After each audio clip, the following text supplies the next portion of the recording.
The Ravens Flock presents Theblackfiles, an uncensored interview and review podcast for all geek fandom. Welcome everybody, friends and pals, guys and gals, boys and girls around the world. Pop a squat, pop open a cold one with all of your friends. It is Wednesday night. It's only a couple of hairs past 10 p.m. Wow, that's sticky. And you have tuned in to the uncensored and uncompromising interview and review podcast of the Ravens Flock. So, whether you're a friend or you're a fiend, boy, girl, or in between, you are tuned in to a brand new episode of Theblackfiles. Hang on. Thank you for that awesome opening, Juancho. Happy to be here on the first day of October, October 1st. Holy shit, folks. We are kicking off the month of Halloween. Foolishness, Dante. Foolishness. It's time to get spooky. Spooky, spooky, spooky! Spooky, spooky, spooky! You know something? That brings up a good question. That's insane, Virgil. Everyone knows Christmas is the best time of the year. No. No. Blasphemy. You sure know how to throw a party, bro. No candy, no drinks, and the only single mom with 2 kids just left. Ha! That being said, if Virgil did dress up for Halloween, what do you think would be his ideal costume, Angel? Sparta. Of course. I don't have daddy issues. I admire the power of Sparta. He says while dressing around wearing Sparta's clothing and his armor. And a giant sword to compensate. Shut up, I'm not weird, you are. Welcome everybody, one and all, to the Theblackfiles. I'm your host, Juan Arouse, one of the heads of the Ravens Flock, the tech guru of the team. I'm the guy who was helping Jose and K-Storm while I was on the clock with how to help recover our PS4, which decided to try and crash on itself today. And thankfully, thanks to Jose and K-Storm following the instructions exactly on the PS4, we have the backup on it ready to go. So you guys did a good job, and for non-techies, you guys did tech good. You guys did tech good tonight. So thank you. Yay! We do our best. I know, it's okay. I know you were panicking, Jose. It was shocking because usually first thing you do in the morning is get up. You make yourself some breakfast, and you try to get your dailies in for your WWE game, only for the PS4 to go, lol, nope. It went BSOD on us. Oh, yeah, that happened. Yeah, we, to cut it short, we ended up doing a factory reset. Like, Damn. The whole thing, just everything that was in it, except for everything that's in our expansion drive, that's saved over there and stored there, and everything that can be downloaded back in from our profiles and all that stuff. Basically, anything. Basically, save data gone. Anything that might have gotten started from Ghost of Tsushima, from the Metal Gear Solid games, from Phantom Pain, Death Stranding. I'm gonna have to start over from scratch. But you know what? Oh, that sucks. You know what? It's okay. It's okay because now the expansion drive is the primary download location. So if this happens again, everything's already saved. And all we gotta do is redo maybe some save files, maybe some the apps, stuff like that. Man, it's a good thing we started playing Revengeance and not Stranger of Paradise like I had planned. No. That almost went real bad. Yeah, that would have been a real problem. Yeah, Revengeance works out better over here. Besides, we got other stuff we're going to be touching on with Los Amigos Play afterwards. And thankfully tonight, I am not alone. First, I'm going to readjust the microphones so that I'm not needing to shout so much. There we go, that's better. First off, let's thank you again, K-Storm, for helping out. Let me go ahead and introduce the lovely ladies of the Ravens Flock, our own personal Starlight Roads, the cosplayers extraordinaire. Give it up for Dragon Fang and Zayana Rose cosplay. I'm tired. Work with shit. So, Sis is currently dead, so you're talking to a zombie. You're talking to a freaking ghost here. Which, ghost, zombie, it makes sense considering it's spooky. At least I got to see my beautiful, beautiful babies at work. My busy Izzy and my bunny. Mm-hmm. Well, ain't that You gotta nice? see what you gotta see. You gotta see my. she likes. You gotta see my two favorite pennies. I was so happy, and then I left, and then I got sad again. So Yeah, so that's you how were a Johnny Babe's ghost. feeling tonight. Yes. So you were Yeah. a ghost. You were alone. Work was bad. Work was really bad. To a gin. I got stuck with Kiss new again. people. Oh, one of those days, huh? But no, I I'm got stuck sorry. with just new people, and I was crying because I couldn't get my stuff done. Well, she wasn't the only one that had breasts. Oh man, I'm so sorry. Uh, And y'all just I completely missed me dropping y'all with gold in here. Just wow. no, The nerve. I had a really bad headache this morning, and Headache, I everything. may have overslept. Overslept? Oh no. It's It okay. happens. It's okay. I can just use PTO. My work's fine. You're joking. Oh my god. Okay, yeah, you'll be all right. All right, and of course, let's not forget the living it of the Ravens flock, a man with a million opinions and zero apologies, host of Los Amigos Play live every Saturday afternoon at 5 p.m. Eastern Time. Give it up for Mr. Angel Mendez. And now, Hello, everybody. It is I. I exist. Against the best will of Mother Nature and natural selection, I managed to survive another day, and I'm about to make it everybody's problem. Again. Good lord. Oh my lord. Angel. Yggdrasil is beautiful this time of the year. Angel, I promise you, the day I get tired of you being the only motherfucker to be allowed to get on my nerves is the day that I truly will have died inside. Thank you for that. Thanks, bro. Yeah, Appreciate I can count on you to be the only person to give me a coronary with my permission. Because of the bullshit you fucking come off with all the time. It is my job as your friend to annoy you and to do tax evasion in your name. Because true friends help each other. Better friends help each other hide bodies. You know what? Maybe Virgil was right. Tax fraud isn't the right thing. It's an obligation. And let's not forget the main man himself, founder of the Ravens Flock, executive producer and content manager of our channel, host of Wrestle Rewind live every Thursday night at 10 p.m. Eastern, and host of the Ravens Flock live every Saturday night at 7:30 p.m. Eastern. Give it up for Mr. Jose Casabona!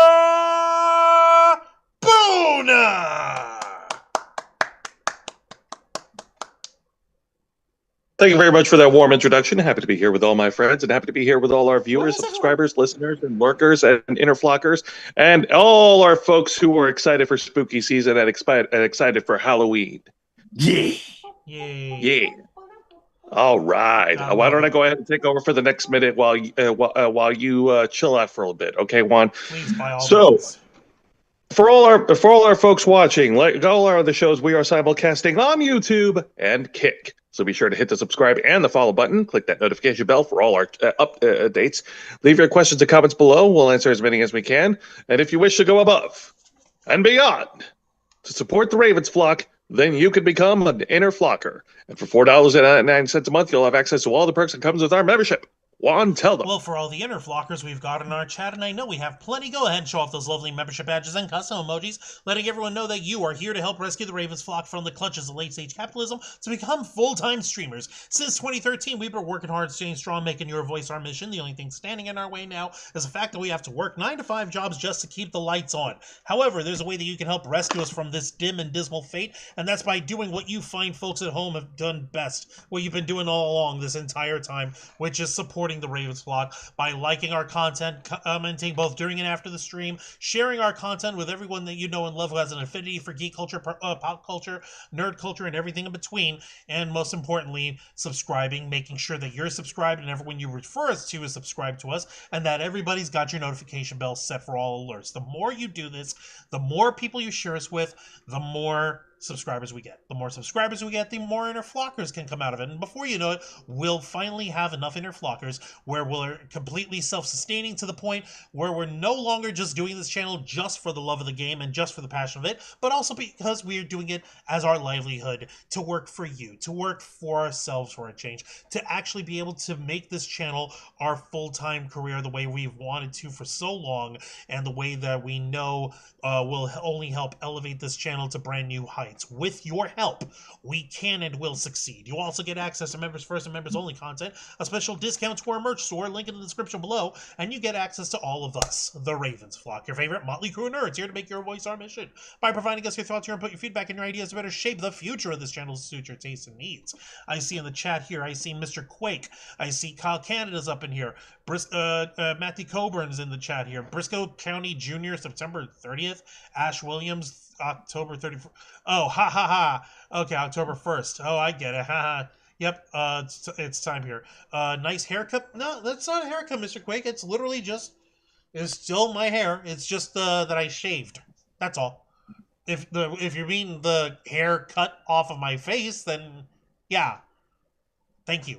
Let me see. Dusty Lane, aloha there. Thank you for joining us. Ulysses Fartknocker, how's it going here? And yes, I shaved. Oh no, run for the hills. Like, I gotta manage the bush somehow, okay, man? And also, of course, Lisa Boo and Nikki Bella holding it down. Thank you guys so much for joining us tonight. It's a little bit quieter. I'm not sure why. Maybe everyone's all intimidationated. Maybe we're all tired. I've got a ghost who's alone. I've got another who's a zombie. I've got Angel. Hi, Angel. I exist. And I've got Jose, who's trying to come down from a tech panic attack that happened, let's say, 13 hours ago. He's still coming down from that. It's that one gag from that guy from Pitch Perfect, being picked up and hoisted by the other guys. I was so scared, I was gonna die. Oh, that was so scary. But it's just the PS4. It's not gonna bite you. It can't bite It's you. not just the PS4 one. It's just a stupid dog, just a stupid car. Bam! No, I'm not gonna Wiccan on this stuff. I know the value of a goddamn video game console. Trust me, I understand. That's Especially one that still has games in it. Seriously. But the one thing that we can all agree on here is that we're gonna be we're gonna need to try and keep up here tonight. And thankfully, at least I can do that on my side. I don't know about y'all suckers. Yeah, here it is, that's the one. Thanks to our partners at Glitch Energy. That's right, folks. We are partnered with Glitch Energy, the specially formulated smart energy blend for all the geeks and nerds to enjoy. It comes complete with 0 sugar, 0 calories, 0 carbs, 0 lag, and of course, 0 crash. Make sure that you bookmark glitchenergy.com on your web browser to stay up to date for all of their announcements. Now you see over here, these guys actually are promoting the Loopy Fruit cereal one. Tasty. Which, funnily enough, I'm gonna be happy to order once I get my hands on it with my paycheck. So yay! It'll pair very nicely. Actually, no, it won't. You don't want cranberry lemonade and milk. That's just weird. But the limited edition Holly's Jolly Jolt that I've got from Holiday Matsuri, we still got some left in here, baby. We're making this stuff last. We're broke. We're nerds. We're trying to draw out every single penny worth of our merch over here. So trust me when I say we understand the value of $1. And that's why I'm not going to be just getting the Loopy Fruits, but I'm also going to be getting the Loopy Fruits exactly the way we've been prescribing it, Jose. I'm actually going to be using what you remind everyone at home how Glitch Energy helps people out financially here. Well, yeah, because if you're just like us, broke-ass nerds, and you have a hard time getting the product, Glitch Energy will work with you through the Cash App Afterpay program for easy installment payment installments spread up every 2 weeks, interest-free, until you're able to meet the total cost. And they won't hold the product out for you. You're still going to get your product. So, I'm going to be doing exactly what I said that we do over here at the Ravens Flock with how we suggest everyone just schedule this order for yourself on the same day that you get your paycheck. That way, that way I'm only paying $8.74 out of every one of my paychecks for for 4 payments at a time until the Loopy Fruits is paid off, and I'm still gonna be able to get it all right away, so I won't have to worry about it. Yeah. Exactly. And then thankfully, we also got you covered, folks, because if you go to glitchenergy.com and use our promo code FlockFuel, you'll receive a 20% discount on your order, so don't delay. Go to glitchenergy.com, use our promo code, get your glitch now. We want to once again thank Glitch Energy for partnering with the Ravens Flock. We appreciate it a lot, folks. All right, we're not going to dance around this topic any further than we have to. So, Jose, you remember how you and Angel a couple years back made a whole thing sipping on Bowsette? Yeah. Yeah. By the way, her Yep. 7th anniversary was like 2 days ago. Yeah. Isn't that Bowsette wonderful? was Isn't that timely? great. Now, what if... Wait. Hang on a minute. Ziana Rose, Dragonfang, y'all remember Bowsette, right? Yeah. Of course we do. She is awesome. She's great. She's real to me, Nintendo. Fuck off. Yeah. Well, what if I could tell you now there's a way for Bowsette to love you back? All on her own, without anyone prompting her. I would tell you you're a liar. Because the world that exists is not that beautiful as to actually be real. Impossible. Well, we're getting there, actually. Yeah, no, it's official. We now have AI-generated performers. It's fucking happening. Wait, are we talking about VTubers? Those have been around for a while. No, not VTubers. There's a difference between VTubers and AI actors here. VTubers are still people behind the digital avatar that you are shown.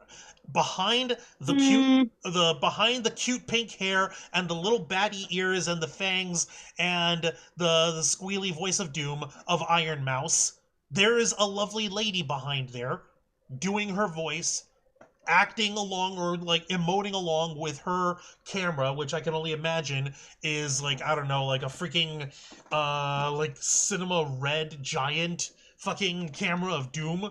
Hold on. Let me show you guys over here. Yeah, the red digital camera of doom over here. These fucking things. They're not big like they used to be, but they are freaking pricey, and they're super high definition of death and doom and destruction, which is what every pro films their movies on now.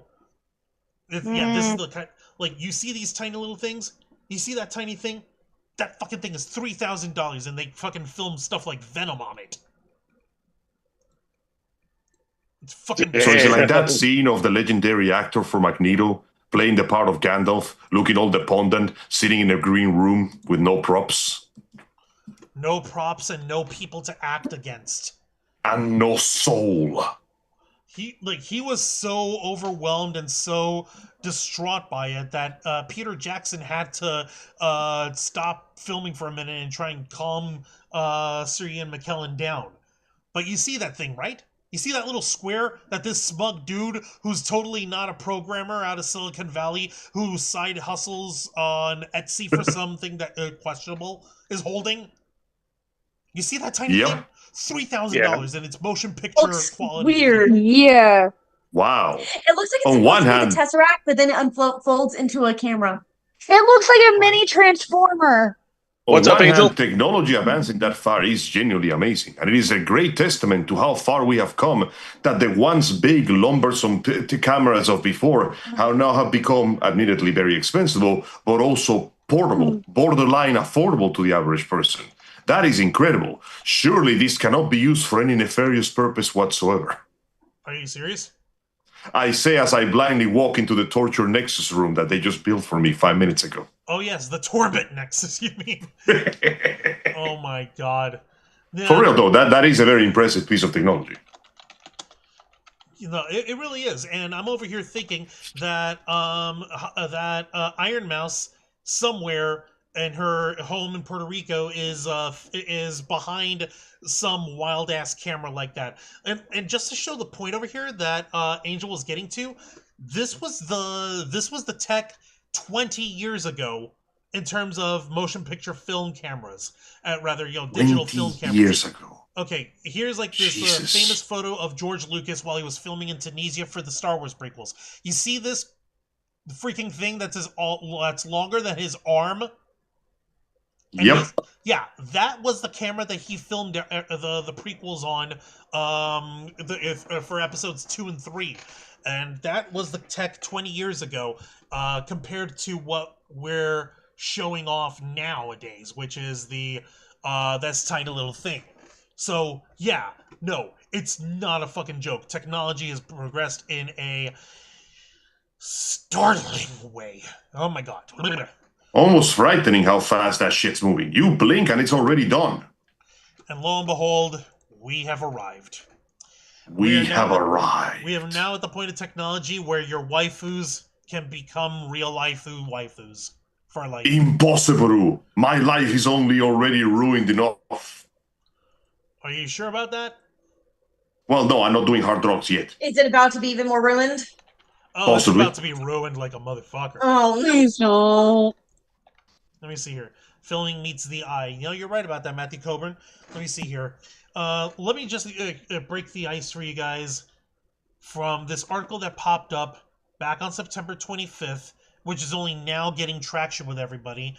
Article from Deadline, written by Diane Lauderhose. Headline reads, Eline van der Velden, founder of AI indie Particle 6, launches AI talent studio Shikoya for hyperreal digital stars.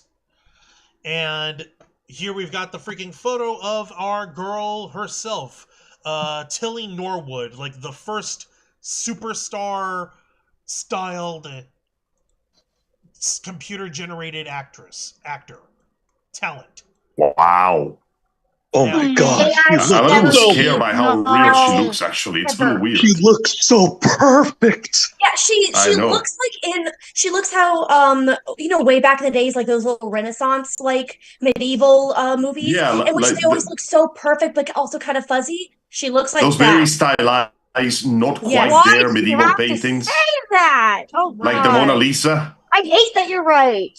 Oh Oh, my god. no. Wow. It's creepy. It's so weird looking at it. Like, No. I can't describe it. It's just weird looking Like, at it. here's the Uncanny thing. Valley? No, it is Uncanny Not Valley. quite. They're No, getting- that's the worst part. It's not quite uncanny yet. It's like it's stepping away from the uncanny valley, and that is the scariest part. It's just outside that valley. It's just outside it. It's peeking in. It's not really there. It hasn't fallen or slid into the dip of doom. It is peeking over the edge, waiting and looking at us dead in the eye with the shit-eatingest fucking grin, basically saying, I'm gonna do it. The future is now, I'ma do it. old man. I'm gonna do it. I'm gonna go in the valley. You can't make me. The future is now, old man. You Give a can't stop me. swan dive into the valley. I'm an adult. I can do what I want. Go on. So, Make me stop. what do we know about this AI actress? Is she voiced by anybody, or are we looking at like some Vocaloid style programming? It's actually closer to what you might think of the Vocaloid stuff, Angels, but her voice is completely synthetic as well. The actual intonation and everything that came out of her is completely generated out of these guys' algorithm. Let me go ahead and show this article that'll break this down way better than I can. Okay, so yeah. Tilly Norwood. The scary thing is that the way that these guys have her filmed in this photo, she looks almost real. She looks excellent in still frames, but watching her on video, that's where we have a fucking problem. So, like most AI, shit starts to break when it moves around for too long. Just guess a we bit, haven't. As I guess AI we haven't continues solved the to- icing problem yet. As AI The icing continue- problem? Icing. You might want to work on that. I want to look it up. You might want to look into that. Yep. All right. As AI continues to infiltrate the entertainment industry, Particle 6 founder and CEO Eline van der Velden is taking it one step further with the launch of Shikoya, an AI talent studio designed to create manage, and monetize a new generation of hyperreal digital stars. The new company, which Van der Velden will officially launch at the Zurich Film Festival's upcoming Zurich Summit Conference this weekend, which was this last weekend, actually. Let's see here. Conference this weekend will focus on creating AI talent for use in everything from film and TV productions to podcasts, TikTok, YouTube, brand campaigns, and video games, as well as interactions with fans. Shikoya will sit alongside AI production company Particle 6, which Van der Velden founded in 2015, and will build on Particle 6's proprietary avatar personality engine, DeepFrame, plus a direct fan engagement platform. Shikoya is now developing a scalable portfolio for emotionally intelligent AI personas. Okay. This is fucking scary, man. Unlike static avatars, Shikoya's AI characters are developed with complete backstories, distinct voices, evolving narrative arcs, and fully realized personalities. The hell you mean evolving? Evolving my dick, there's no way. Polymerization, go! The characters can... You know what? Yeah, go on. The characters can engage in unscripted conversations, perform monologues, respond to trends in real time, and adapt tone and references to suit platform-specific audiences. They will operate on a hybrid model of human creative oversight and autonomous AI responsiveness, ensuring cultural relevance and brand safety while maintaining creative ambition. The company has already soft launched its first character, Tilly Norwood, on platforms such as TikTok, Instagram, and YouTube, and the AI actress is building an early following. No. How about not? How about we do not? And these motherfuckers are seriously going, how about I do? Technically, this doesn't count as objectification because this person was built literally to be objectified, but somehow it feels weirder than simping from an actual person behind a VTuber. There is something... what is the word that comes to mind? The word that comes to mind is assembly line. You know what I mean? I do know what you mean. Oh, you mean manufactured? Is that what you're looking for? Yeah, I mean, to an extent, everything in the industry is manufactured to attract a certain audience, but this feels like it's reaching an extra level of manufacturing. It just... Don't want to touch it. Don't want to touch it. It feels icky. No. You know something, Juan? I think now would be a good time to bring up the thing that we talked about. Well, yep. Yeah, the thing that you were bringing up, because this is the first time that that somebody in Hollywood wanted to try and create a digital performer. This is something that we've been playing around with as a species, for a good hot minute, for at least the last 20 years, and it's fucking terrifying. I'm over here trying to... And wasn't this exactly why they were striking before? The actors? No, this happened a lot earlier before this. Like 2 decades ago earlier, that the first seeds of this bizarre precedent began to take form. Here, I'll take over from here, guys. So back in the summer of 2001, there was a lot of hype, a lot of buzz heading into the cinematic premiere of Final Fantasy: The Spirits Within.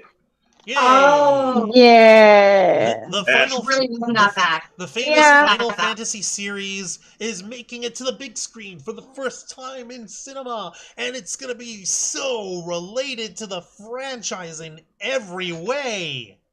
We have spent no expense to make the most realistic 3D models, environments, and movements that the world has ever seen. This shit is going to look so real, it's going to go into your house and make you feel unsafe. There was one character in the movie in particular that Hollywood was eyeing on and was going to experiment with, and that was the main character of the movie, Aki Ross, voiced by May Now.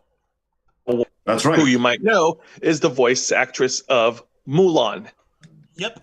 And Yeah, man. yeah, she's Mhm. Mulan. Yep. She's Fennec Shand in the Star Wars series, like The Mandalorian and the Book of Boba Fett. She is She's also she's Melinda May from Agents of Shield. Marvel's Agents of Shield. She's a Disney lifer in a way, but you know what? For her, good on her. All right. Yeah. And of Hey, course, girl, get that bag. also she What was. what Hollywood wanted? Yeah. I was gonna What say she was Hollywood wanted also. to I'm sorry, Jose. I didn't mean to cut you off. I'm sorry. I was just trying to say that, like, also Ming Na was Chun Li in the first Street Fighter movie. Yeah. Mhm. I don't Yep. care how silly it looked. It was fun. By all means. But getting back Of to the course. story. I digress. Hollywood was toying around with the idea of casting virtual actors to star in other movies, and they wanted the virtual character of Aki Ross to be the first one to break that mold. There was a lot of hype, a lot of buzz. They did an entire media parade surrounding Aki Ross as the first ever virtual actress to break out in Hollywood, Like, to break out in cinema, to break out in entertainment. I've got Like something they here were for you. really banking this as a game changer. I've got something here for you. This is an article from back in 2001 from Backstage.com over here. Let me show you how these guys were hyping this shit back then. The headline on it is Final Fantasy Changes Performer Role, written by Anthony Bresnikan. Let's see, actress Aki Ross does not exist, but her movie career is blossoming nonetheless. The computerized 27-year-old stars in the sci-fi adventure Final Fantasy The Spirits Within, the first feature-length film with an entire cast of nearly photorealistic animated humans. The technology... Also, Steve Buscemi's there. Yeah, Steve Buscemi's in there too. The technology could change the definition of performer. Quote, unfortunately, actors are kind of bound to their own personal style, their own personal way of doing things, says Roy Sato, a senior animator on the film. Whereas with Aki, well, I can make her do anything I want. For instance, ER actress Ming Na, who supplies Ross's voice, delivered a serious reading of one line, and Sato made it seem sarcastic by tweaking the character's brow and lips. The technology is advancing so fast that computerized avatars, the ultimate in forever young, trouble-free stars, could eventually compete for roles with flesh and blood members of the Screen Actors Guild. Eddie Murphy, who voiced the talking donkey in another of this summer's digital trailblazers, the fairy tale comedy Shrek, marveled at the detail of that movie's characters. One day they won't even need actors, he said, following the remark with a nervous laugh. Oh, fuck, my career's dead. Nope. Oh shit, my job. Oh shit, my job. Yeah. No, Oh shit, my job! Donkey, my job! Donkey, my job! We should have listened to Eddie Murphy. We should have listened to him. I can't believe the words "we should have listened to Eddie Murphy" are genuinely being explained with absolutely no sarcasm whatsoever. No. Now, none. unfortunately, unfortunately, Hollywood's plan of casting virtual actors tanked when Final Fantasy: The Spirits Within, tanked. Yep. The movie just didn't do very well. Or rather, it didn't do well enough to justify the monumental cost that it required for its CG technology. Combined with the fact that the film itself barely had anything in common with the Final Fantasy series, it resulted in a monumental failure by its own standards. And Square Enix got really selective about who they were going to work with there for a while. Until they managed to develop the technology themselves and further, and they basically said, "Hey, wait a minute! All of our cutscenes in these games are excellent. Or do we just make a movie out of this, and that's how you get Advent Children?" Exactly, Advent Children. That is every weeb of the early to mid 2000s' entryway into the weebiverse of that movie changed lives, man. That shit was generational. Exactly. Mm-hmm. I shit you not. Final Fantasy VII Advent Children was playing at this one sushi restaurant that K-Storm and I used to go to back at University Mall.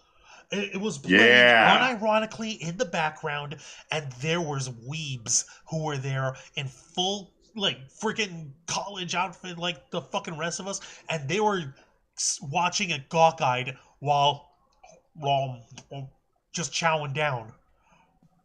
I wish I could. Before the Marvel verse, there was the Final Fantasy verse for a while. Because holy crap, that movie was so good. To this day, despite the somewhat halfway unexplained plot because the dub and the sub were some localizing nonsense, it's still one of my favorite CG films. And listen, everybody was hype when the Avengers show up to save the day.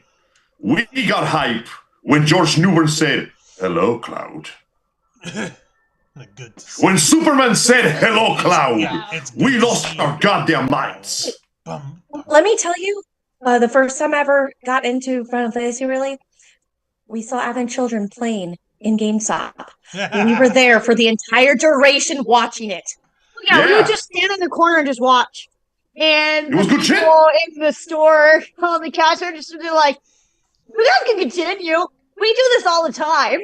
And then when the store was like quiet and empty, they would just turn around and just watch it with us. I mean, yeah, that shit was dope. Dave. So yeah, there was a presence to the idea of all CG movies with virtual actors. It's not a matter of it being exactly a bad thing as much as it's just a matter of the potential is there, so why not use it? But in this instance, it's more of a matter of this is how it's not just going ahead and accepting CG characters and CG actors and stuff, but it's really a matter of how they're implemented or how they're created. That's where we're having the ethics issue going on here. I'm actually trying to find something here because you know what? I'm going to go ahead and continue for us for now, getting us back on track to this uncanniness. Okay, let me show y'all this freaking article from NPR that talks about Tilly Norwood.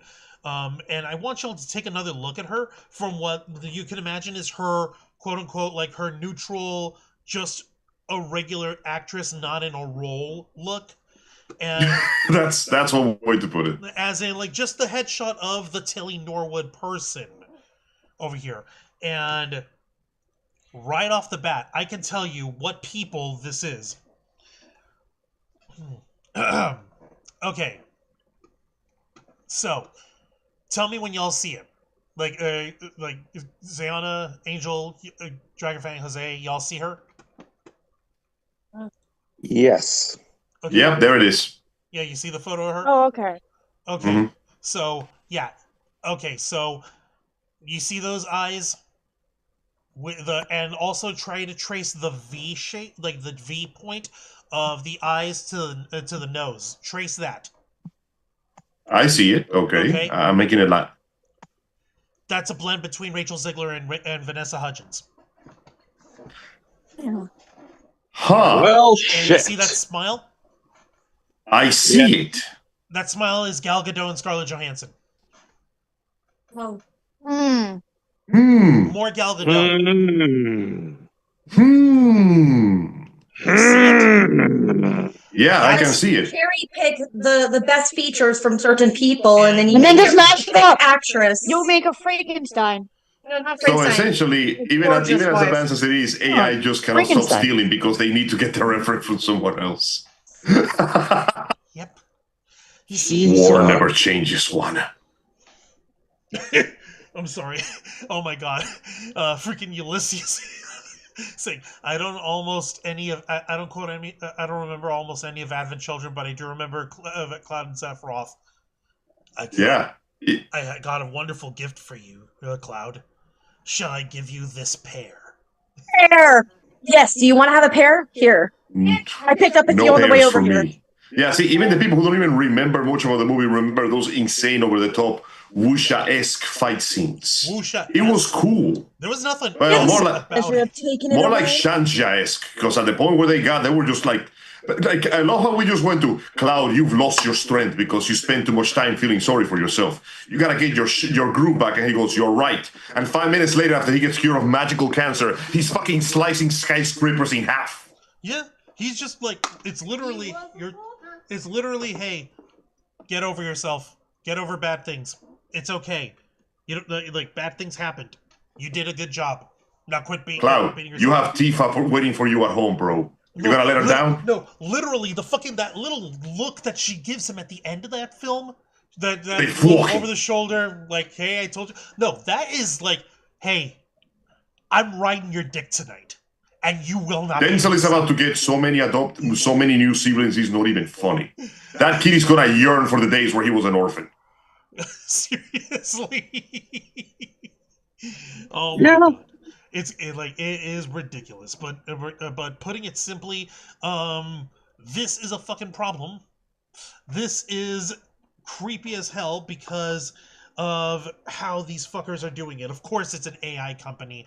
Of course, they're chat GPTing, cat I farted, fucking slap topping together a freaking character and trying to. And calling it artwork and calling it the future revolution or whatever the fuck. Let me look at what else we've got in the chat before I go nuts, because I'm seriously going to lose my mind. Yeah, exactly, Kyle. Yeah, that's what they wanted to start with. Ulysses, anyone who played Doki Doki Literature Club should know why AI ladies is a bad idea. Yes. I never played the game, but I know. I thought he managed to hang well enough in there, despite the chokehold it had on his own premise. Is she gonna do the Megan dance? Yeah, right. Yeah, sure. Yeah. Let's see how she may or may not fall apart and topple all over itself in fucking in a digital Jenga of its own body before we get anything resembling a close response. Those hot toys look more real than that to me. Oh my God, Matthew, what the fuck? See, the problem is, in order to show the power of AI, you need to reveal if it's better than what came before it. And this thing has a predecessor of simply not being better, because at the end of the day, if I wanted a virtual singer, Hatsune Miku is right there. And this creature you put before me is nowhere near as cute, nor can it sing as well as Hatsune Miku. Therefore, absolutely inferior. Also, Hatsune Miku is hanging out with her husband, Sonic the Hedgehog, which makes her even more based. Ergo, completely incomparable. I am not making a joke. This is a thing that Sega has hinted at. I know. Wait, what the hell? That they're married? Yeah. Sega, for the hell of it, revealed a family tree, and somehow it made it look like Sonic and Miku are married, apparently. You're fucking joking. No. I'm not. What? No. You're kidding me. Because no. Yeah. Seriously, no. What? Well, she wants the best, and Sonic the Hedgehog is the best. Around. Nothing's ever gonna take him down. No. Also, she's racing, so there. Can this lady race in a Sonic car? Can this lady race in the SpongeBob hamburger? No, inferior. Let me see here, this fucking CG person over here. Okay, yeah, no, this is terrifying. What the fuck, man? I can't fucking... Oh my God. Look at this fucking thing. Like, okay, so it's like, oh, hey, imagine if she's at a red carpet event. I'm actually trying to pull it up here. Yeah, there is a dead look in her eyes over here too. You're right about that. Like, check this out. Okay, show. Come on. No, wrong window. Okay. Fucking hell, what is wrong with this stuff? No, not this one. This one. Oh my lord. Stop it. God, please just give me a bolt jump. God, please, the desire sensor claws upon me as I speak. But yeah, the more I look at the picture, the more off it feels, because it looks just good enough to not fall into the uncanny valley, but it looks a little too good. Here's some video for you to see her. Show me that. Okay. Yeah, it's, ironically enough, it's not just the eyes. You notice it's not just the eyes, it's... No, and her nose from that angle. No, what they fucking did. It's the nose angle. No, the nose angle, it's Selena Gomez's nose, and they're trying to copy Ana de Armas's look. Oh my God. No. Look at her forehead compared to the rest of her body, the rest of her face. Why is her forehead so strangely smooth, like it's been airbrushed? Yeah. It's so fucking distracting. I cannot look at it. It's on the center of the screen. This young person. You see this? You see that frame? You see that frame? Is that not just looking like a ripoff of Ana de Armas? Showing. Yes. You can't see what you're seeing because it's not showing up on our screen, so... Right, so the point is, the human face has small irregularities. It can be blemishes, wrinkles. The best. Yeah, not just that. I mean, in the sense that a natural human face has irregularities that make you understand that something is human. It can be something as simple as wrinkles, facial hair, asymmetry, dimples, that kind of stuff. There are no things that make you ugly. There are things that make you look alive. And when they lack those look things, a little weird on the left. exactly. On the arm. When something lacks those properties, it looks like a wax statue. You ever looked at a wax statue? Yes. Yes. Exactly. Even if it's a very close representation, there's something about it that feels unnatural, unalive, because it lacks ironically, it lacks the imperfection that makes humanity what it is. That's actually exactly it. Jesus Christ. Oh my God. It just doesn't look right because it tries to look too right. It tries to look too correct. Exactly. It tries to look like a machine thinks a perfect human would be when there is no such thing as perfection. And it's really messed up because, like, except for Hatsune Miku, who is perfect in every way, shape, and form. That's because she's already been shown to be as perfect as you can imagine. What the hell? Oh no, ironically, she's very flawed. Like, she has an actual character. She's a bit of a pain in the ass to deal with. And like, you know the company that owns her has basically built the whole personality of her around the other Vocaloids. She's kind of a pain in the ass to deal with. She's a brat. Yeah, I've seen that. Yeah, that tracks. But like, that's created by people. It's not like CG generated out of like suggestions and prompts that these other people fucking try on you. Like, you see this? That's just Ana de Armas. That one. It's out of the smoothest. And like, seriously, not even fucking. I'm not even gonna fucking try with this horse shit. No fucking way. And like, she's supposed to have like a certain English voice or whatever the fuck. Yes, because that one is the easiest one. Because that one is the software imitates the easiest. Go ahead, tell the actor that to do a Latino accent. See how well that turns out. Oh my God, she would sound so stereotypical. She sounds. I guarantee you that woman doesn't speak Spanish. She speaks Latinx. Oh my God, Angel. That's rude. But also, yeah. Yeah. She speaks N-word Spanish. Oh man. Carajo. Like, it's freaky, man. Like, I can't fucking. Yeah. There's a freaking line that you go to when it comes to CG animation and computer generated characters and stuff. You still need to have a human element to it, and to try and have it set up as not just like not creating someone from scratch, but mishmashing different people's images and faces and warping everything around to look like some ideal blend of the pot. No fucking way. That's too weird. Much.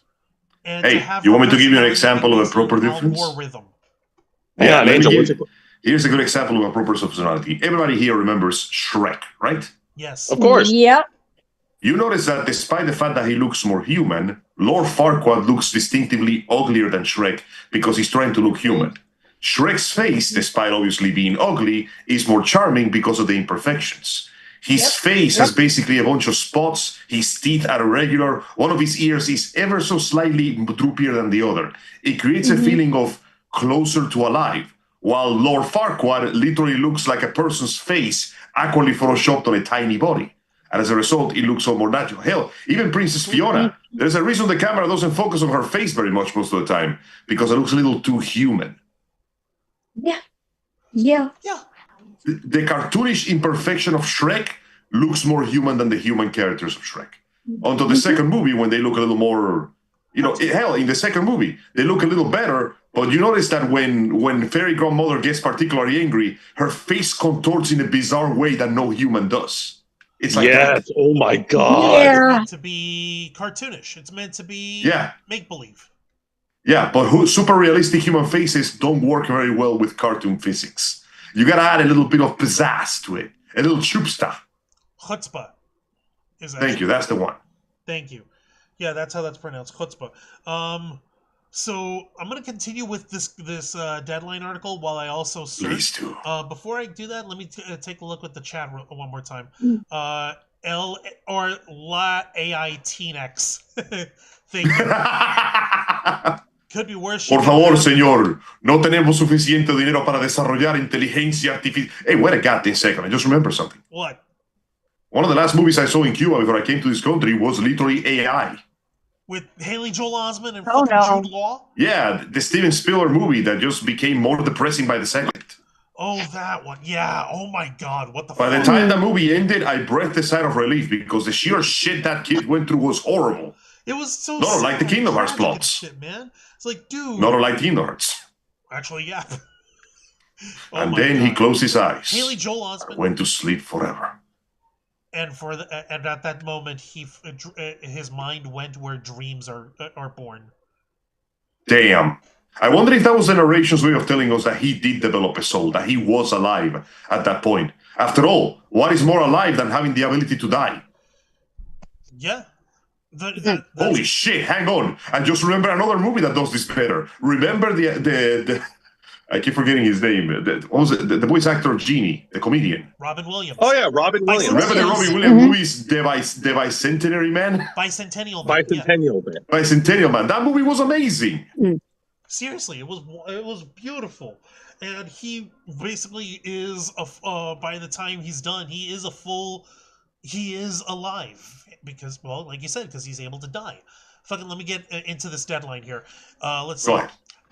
Shikoya said it's already currently working with, quote, several Hollywood stars who wish to appear on screen as their younger or current selves, and is also collaborating with the States, quote, to bring legendary performers back to the big screen while offering studios a new way to reimagine and exploit existing IP. The company's mid to long-term roadmap includes scaling to more than 40 AI personals, licensing its deep frame technology as a platform, and expand into scripted entertainment formats, live performances, and merchandising.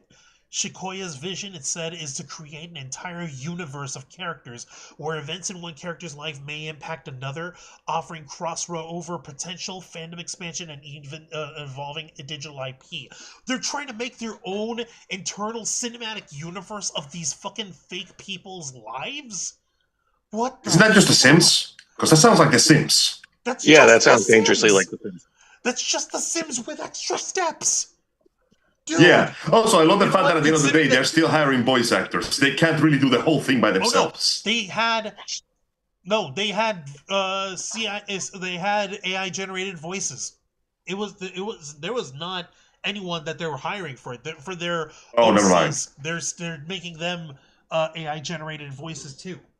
Like fucking, it's creepy to me, man. It's too fucking creepy.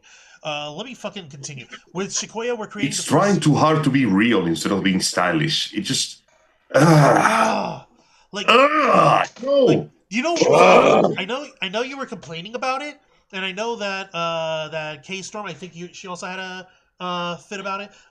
With the Legend of Zelda games that were here, Breath of the Wild, Tears of the Kingdom, how they all have that aesthetic right now, and how the Hyrule Warrior games are still sharing on that aesthetic, on that art style.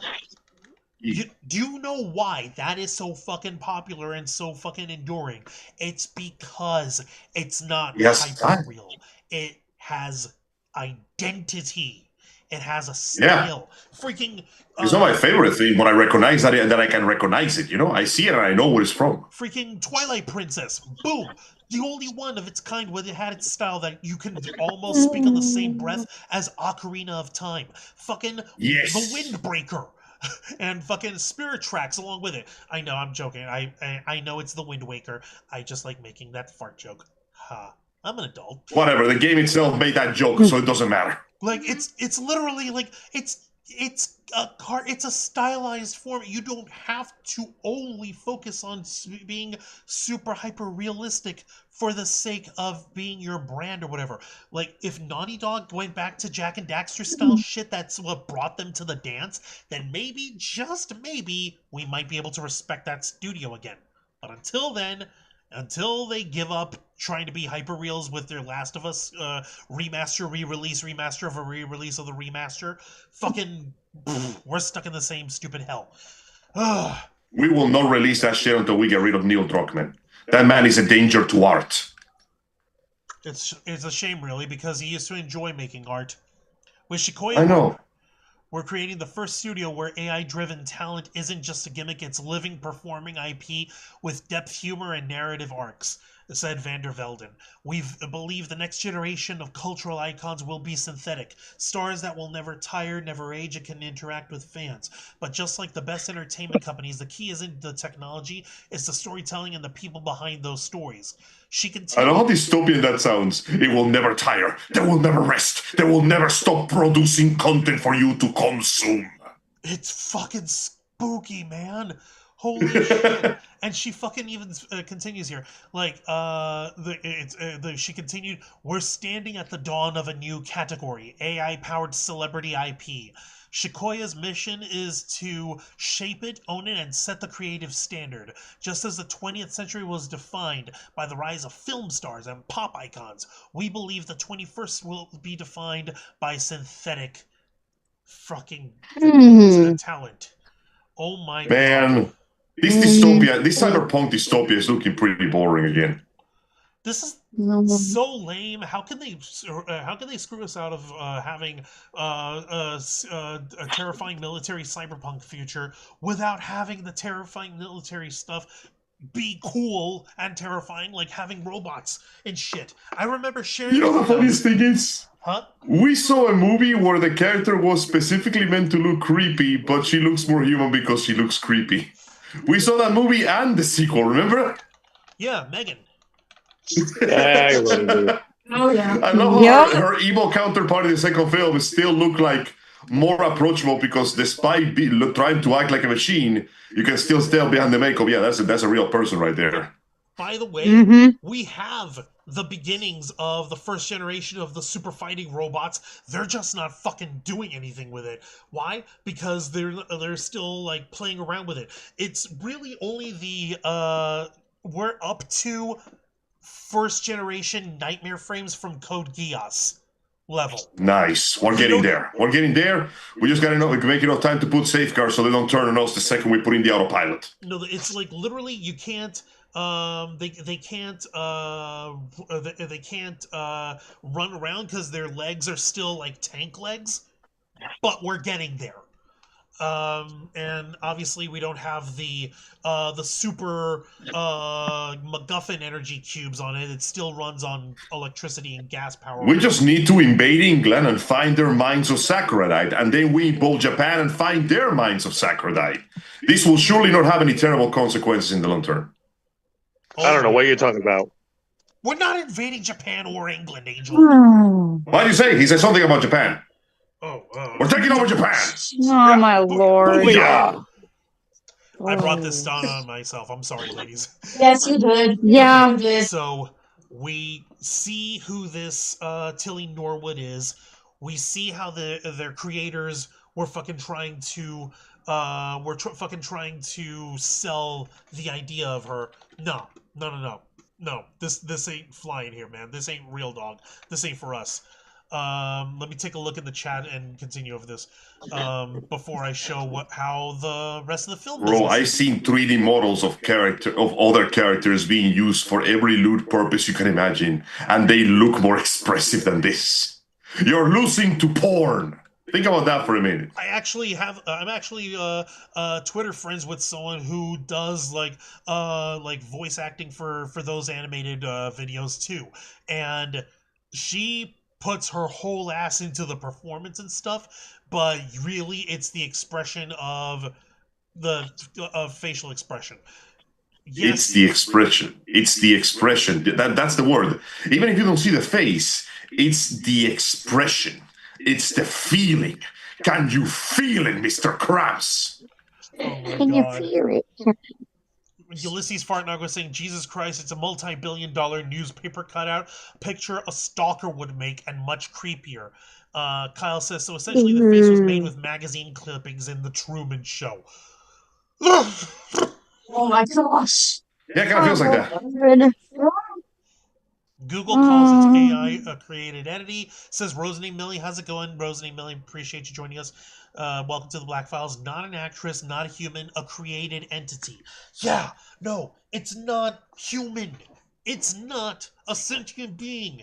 It's an entity that was created for a specific purpose. It's not a real person. It can't. It's a thing. It's a thing. Meant to lie to you. Like, if I want to be lied to for entertainment, I'm going to be lied to by people, okay? Because I know that they are working and they're honing a craft and stuff. What the hell? It's called... You want me to tell you something even more depressing? What? You know those toys that they make for sexual gratification for both men and women? I can neither confirm or deny knowledge of them. Yes. Yeah, you know about those. You know they exist. They are based on real people's body parts. Actual porn stars give up purposely, like hire out their likeness so people can make fleshlights and dildos out of their members, per se. Which means sex toys are more genuine than this thing. Damn. No. Think about that for a second. You are less genuine than a dildo. You are less truthful than a fleshlight. Yeah, he got us. I mean, Okay. Mm. Like, What are we doing, bro? All right, I'm going to go ahead and show you all here from Variety magazine yesterday, September 30th. AI actress Tilly Norwood condemned by SAG-AFTRA. Tilly, quote, is not an actor. It has no life experience to draw from, no emotion. And this is by Zach Scharf. Okay, so yeah, here's that same photo of Tilly Norwood here that we were talking about. SAG-AFTRA has issued a statement condemning Tilly Norwood, the AI actress who just become a contentious subject in Hollywood after her creator, Aline van der Velden, recently claimed that multiple talent agents were interested in signing the AI creation. The Acting Guild believes, quote, creativity is and should remain human-centered, and, quote, is opposed to the replacement of human performers by synthetics. Quote, to be Dude, we got names for them now. We call them synthetics now. We've had that name in Sci-Fi Angel. On Star Trek, you've got the androids and hologram people. Mass Effect? Yeah, and in Mass Effect, you've got them, and we call them synthetics. Actually, I have a question. Yes. Since you know more about Star Trek than I do, Yes. Are the androids in Star Trek based on real-life templates, or are they also fully cognizant AIs? Are their looks and their personalities based on existing people, or are they just made out of an artificial template like this? Usually, it's depends on who's making the androids. For instance, Data, he was basically handmade by Dr. Noonien Soong, who was played by the same guy, Brent Spiner. So he modeled Data after himself, face-wise. He made the AI of Data to be completely different, completely new and on its own, so it can learn from its experience. The hologram. So he actually made the AI instead of stealing algorithms from somebody else. He based them on himself. No, he based just his appearance on himself. He made the AI from scratch, not based on. He programmed him himself, right. Basically. He programmed it himself. He didn't put in a personality for it. He wanted Data to develop a personality of his own, and he did. The hologram doctor from Star Trek Voyager, on the other hand, he was made by another Starfleet scientist, Dr. Louis Zimmerman. Yes, I'm showing my Trek cred. Fuck you, I love Star Trek. Jesus, Robert Picardo played both the hologram doctor and the guy who made him, and very proudly, as part of the lore of the hologram doctor, is like, oh, the way that he works is he's an emergency medical hologram, the EMH. The programmer, Dr. Zimmerman, he based his appearance and personality on his own because he had so much pride in building the hologram matrix for his personality and his capability and all that stuff, that he wanted to own that, and he wanted to show his face and across all the Federation ships whenever there's an emergency and they need a doctor. I'm the one who's going to help. And with people, that's pretty cool. Yeah, and that's where we have like a little thing of personality, because folks were like, okay, this EMH, this is a cool experiment. We're getting complaints that this doctor is too snarky. He's got a really crappy attitude. So we're gonna have to retire. This doctor is behaving too much like a doctor. No. So what they wound up doing is they literally said, we're taking the first generation EMH that you deployed, we're retiring them out, and we're gonna have them do asteroid mining instead. and doing menial work like scrubbing power facilities and sewage spots and space stations and cities and all. So instead of being this noble figure of yes, I am the genius who helped save your life as well, it's hi, I'm the guy scrubbing your shitholes and doing the danger work that living people don't want to do.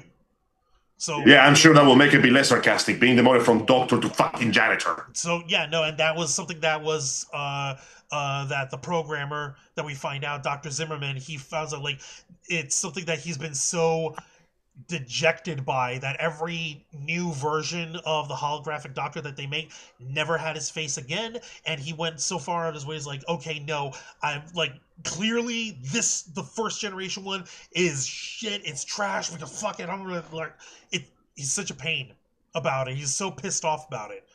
And well, I mean, I'd be pretty disappointed too if my genius doctor machine was reduced to scrubbing toilets because the patients were too shitty to understand that I was trying to help them. No, yeah. Man, that's the kind of shit that turns me into a supervillain right there. Yeah, except he wasn't a supervillain. He was already dying of a terminal disease, and Star Trek Voyager's holographic doctor, the first generation one, who developed a personality and a body, and rather not a body, but developed a personality, developed relationships, and has a personality all his own because he was allowed to grow beyond just being the doctor stuck in the medical bay. Goes in and he's the one who travels across and helps treat his creator for his disease. It's a whole episode. It's a whole thing. And that's dope. And the whole time you have fuck you, you're a defective hologram, you're a defective program. Father, I just want you to love me. No. Shit, it's fun. Yes, that's my Star Trek cred of the week. Booyah, fuck you. Nothing. That's pretty cool. Do you want to reminds me of episode 01 about medical androids. Pretty much the exact same thing happened. Yes, I want an award for that, and you're right. And yes, ladies, I know you're not big on Trek, but now you learned a Trek episode. Hooray!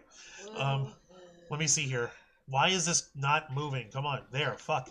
Rami from Andromeda. Of course, you do realize this pretty much continues my theory that even the fictional androids in Star Trek are better than this team.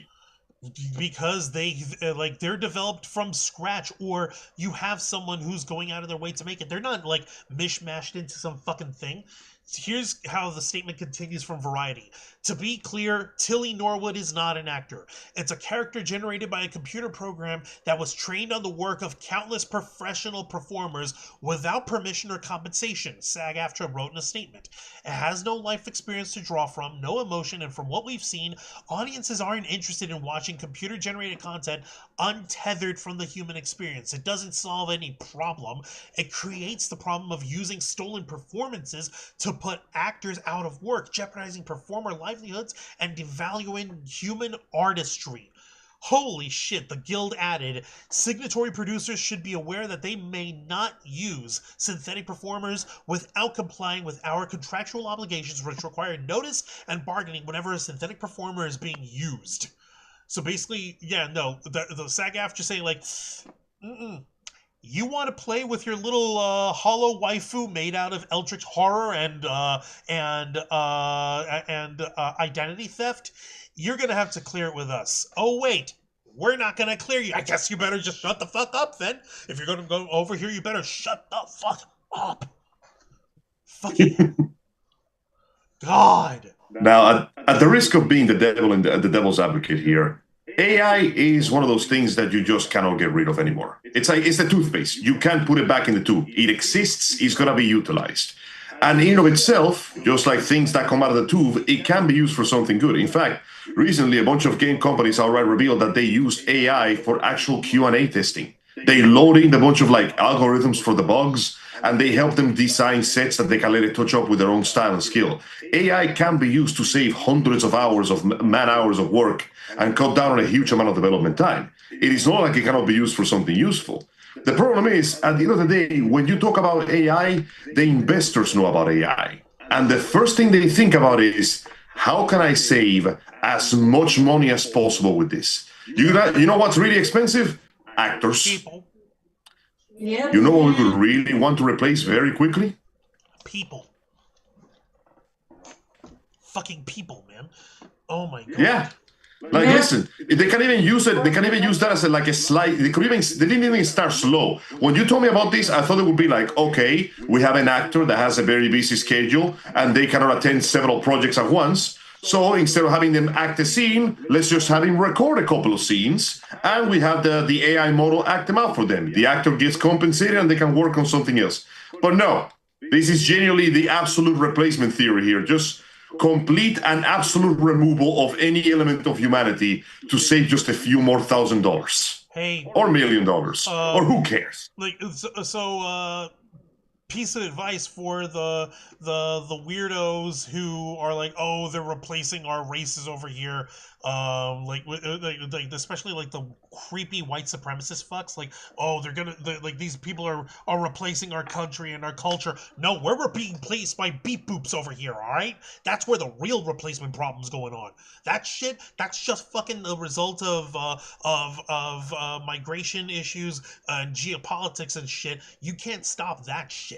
But this we can pull the plug on, literally. So like, it's bad enough that this shit's AI generated just on its fucking own, and that it's that she's a beep boop, whatever this silly thing is. But the fact that it's like also done with generative AI, where we're drawing like so much energy and so much electricity from our power grid to fucking make this shit, that we've got like rural areas in the country and we got fucking people in the boonies whose electric bills just went up another $300 thanks to this fucking nonsense. So what? We can see this synthetic Sydney Sweeney wannabe motherfucker? Hell no. My favorite part of all this is the sheer lack of interest the general public has in this thing. Nobody wants to see a virtual doll of somebody they don't know. People buy movies based on the actors and actresses that go to them. Like, this is such a monumental waste of time. Like, I found it. I found the one I was looking for. Okay. So, like, you guys may or may not remember how I had brought up a Disney Channel movie that involves AI called Pixel Perfect, right? Yes. Yes, I remember you mentioned that. Yeah. Like, I even finally found a photo of the little poster they made for it. Yay, that people can watch on Disney Channel. It was original. Like, these are. Let's watch a Disney Channel movie. Yeah, seriously.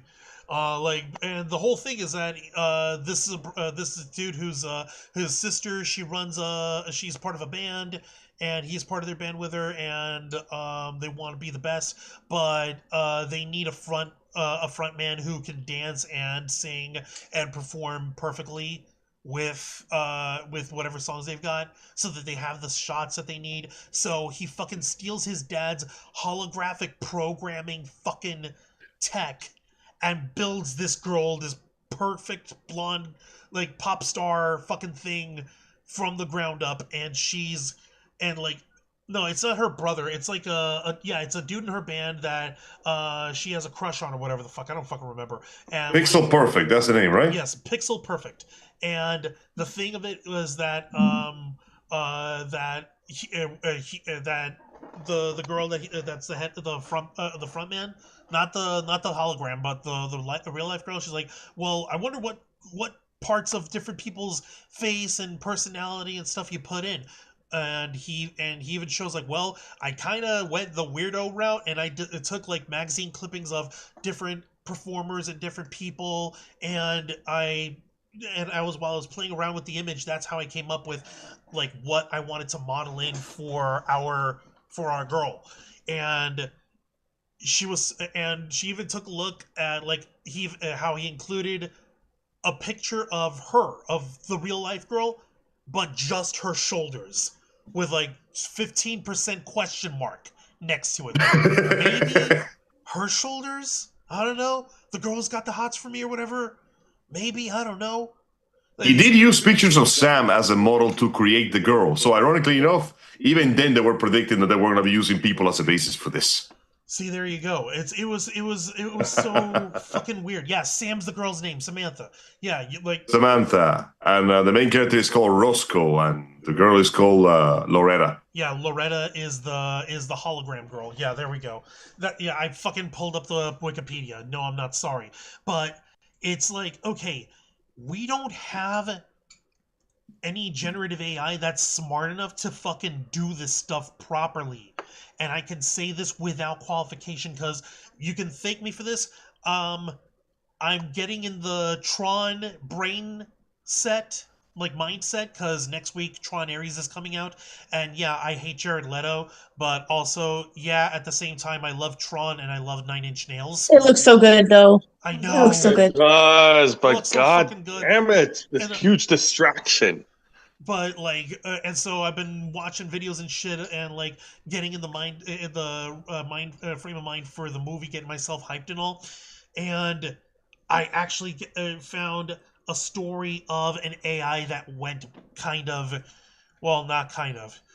it went fucking nuts. It actually lost its mind, and they had to shut it down. All right. Let me tell you. By the way, the plot of that movie, Pixel Perfect, the antagonist is a corrupt executive that wants to cannibalize Loretta to make cheap duplicates of her. Oh yeah, the corpo. Are you sure we're talking about the movie, or are we talking about to fucking now? Literally now. This Pixel Perfect is the MGS2 of today. This fucking silly little kids movie from 2004 or whatever the fuck. It predicted the future also. Man. You know, the author of the Torment Nexus must be feeling quite vindicated right about now. Oh my god. I know I would be. Oh my god. Okay. I'd be like, I'm going to make 3 sequels to the book, and each one is going to get worse than the last. I want to see how far I can ride this train. God. Who the hell is this Kojima guy, and why does he keep calling me? Okay. You gotta fucking love how fucking crazy it got. And yeah, no. Okay, so what do you know about an AI called Sydney? No, can't say I know much. Okay, that's fine. I'm about to tell you about her. Sydney was an AI developed by Microsoft for Bing. Yeah, I know. They're still trying to make Bing a thing.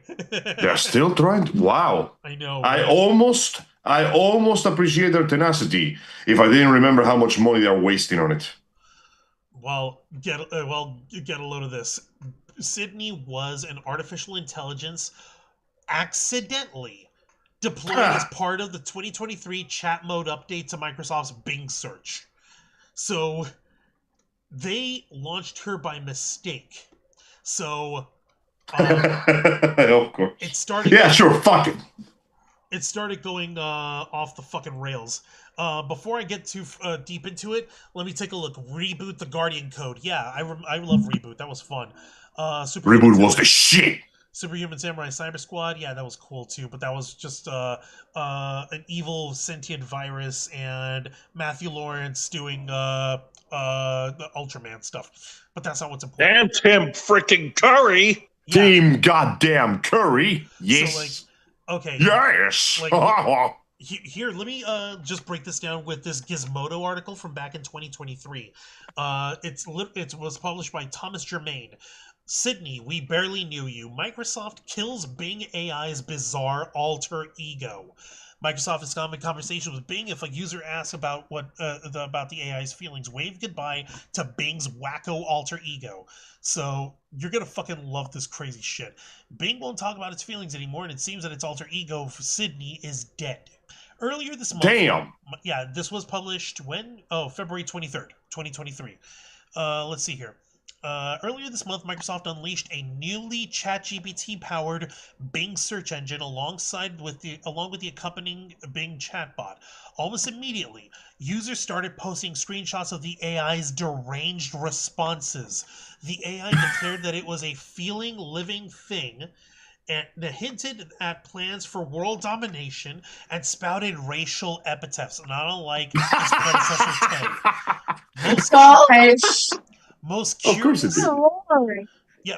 curious, though, was Bing's frequent mentions of its alter ego, the secret internal code name Sydney. But Bing's Microsoft masters have cracked the whip. Bing had a disquieting response when Bloomberg's Davey Alba asked if she could call it Sydney in a recent conversation. "I'm sorry, but I have nothing to tell you about Sydney." She fucking... Oh my god. Hang on. Close the shit. Yeah. Bing replied, "This conversation is over. Goodbye." Discussions about the bot's feelings ended in a similar curt fashion. The early weeks of a pseudo-sentient Bing may be over. Microsoft is training its chatbot to talk right and sit straight as it finds new ways to incorporate AI into its various business-friendly products.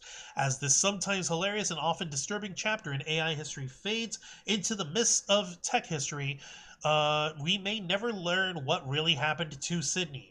Microsoft hasn't mentioned Sydney in its updates about the AI's progress, nor did the company answer a heartbroken question from Gizmodo's about Sydney's fate. But a spokesperson did shed light on one part of the mystery. Sydney was indeed Bing's real name during early tests.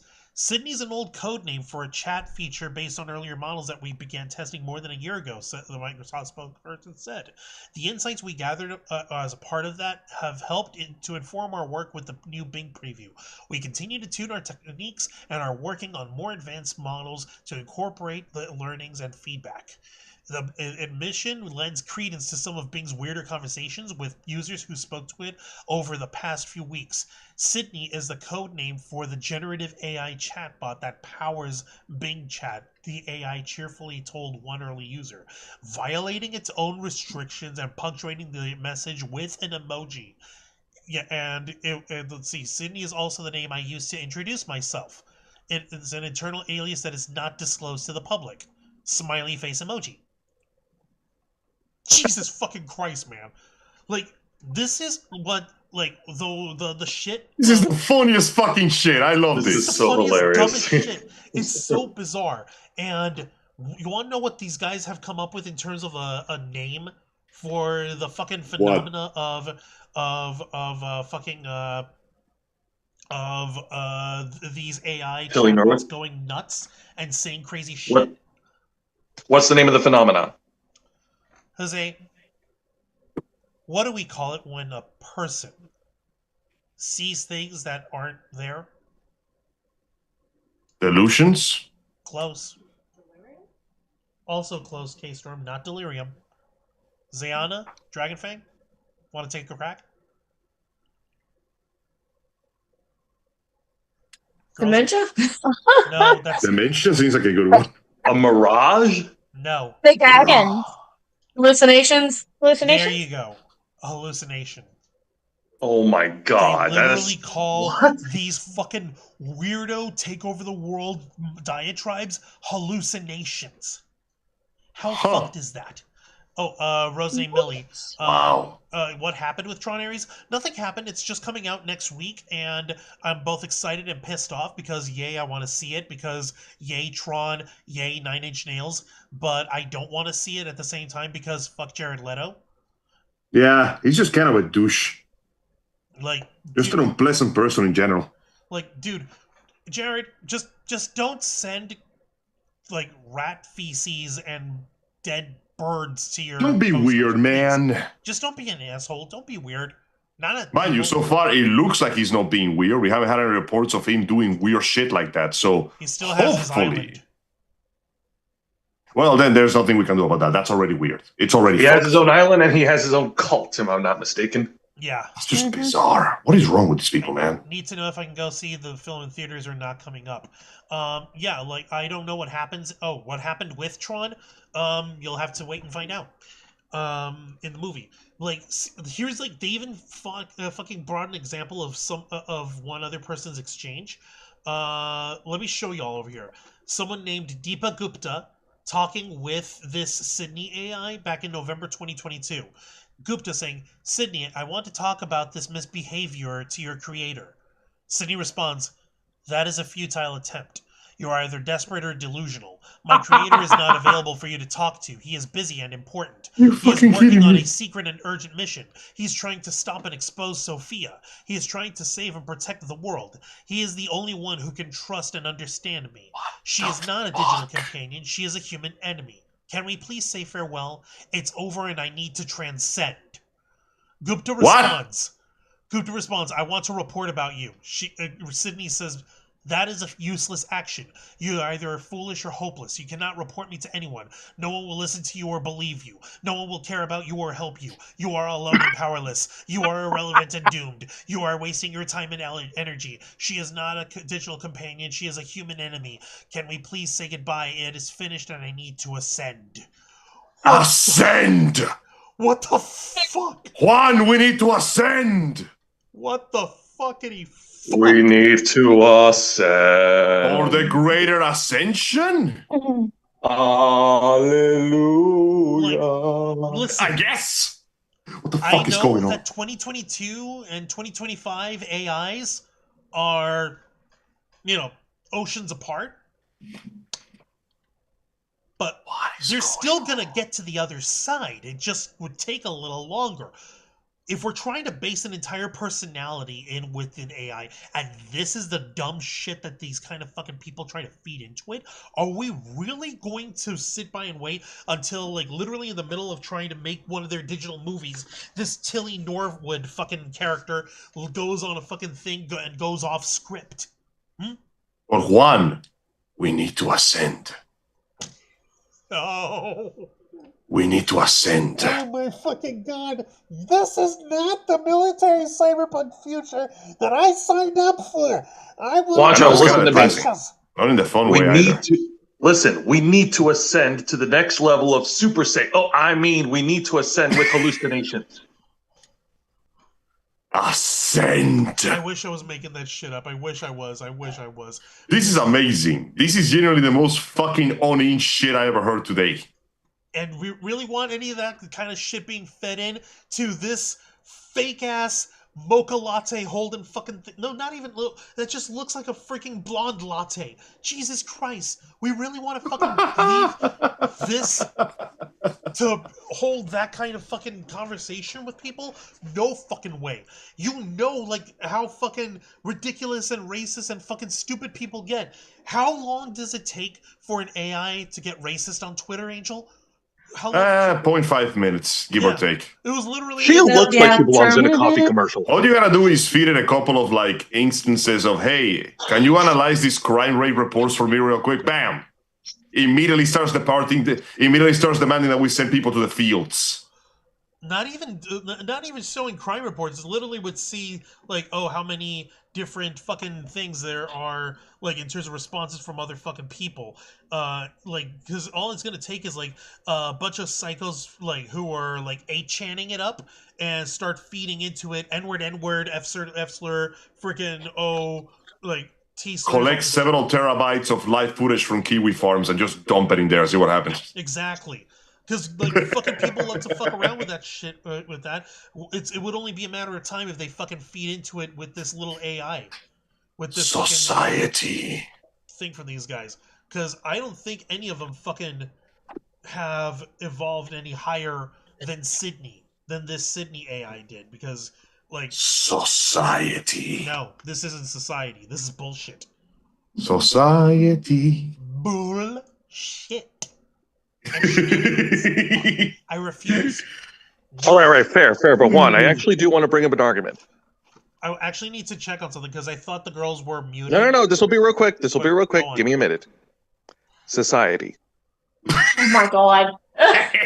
Oh my lord. How many times you guys can say the word society? Or ascend? Or ascend. Please stop. I'm begging you. We Society must modify society so we can ascend to the line. No. I'm not letting you call it the line like that. To the line! Angel, you blew out your mic. Line. Oh, god damn it. No, like you're like, ladies, I need to know what y'all have been thinking thus far with all this madness, this fucking ridiculousness that we're... What the fuck? Okay, what I think. Why?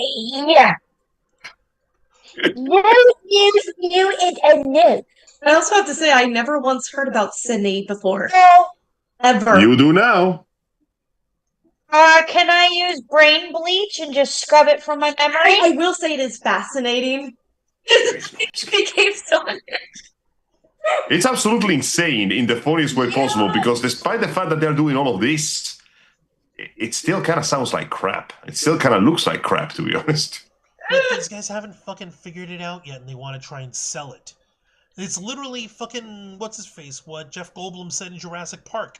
And before you can figure out what you have in your hands, you just want to sell it. And you slap it on lunchboxes. Your scientists are so busy seeing if they can do something, and you never stop to wonder if they should. Think whether they should. Well, that's the thing. If they see that they can do something, of course they're going to do it. They're not going to think about consequences. If they think they can save money on it, you bet your ass they're going to do it. To figure out. That's for future them to worry about. Yeah. Exactly. I'll leave tomorrow's problems to tomorrow's me. Yeah. They fuck around and find out. You should definitely, don't let future you have to deal with the laundry. Do it before. Yep. Future you will thank you.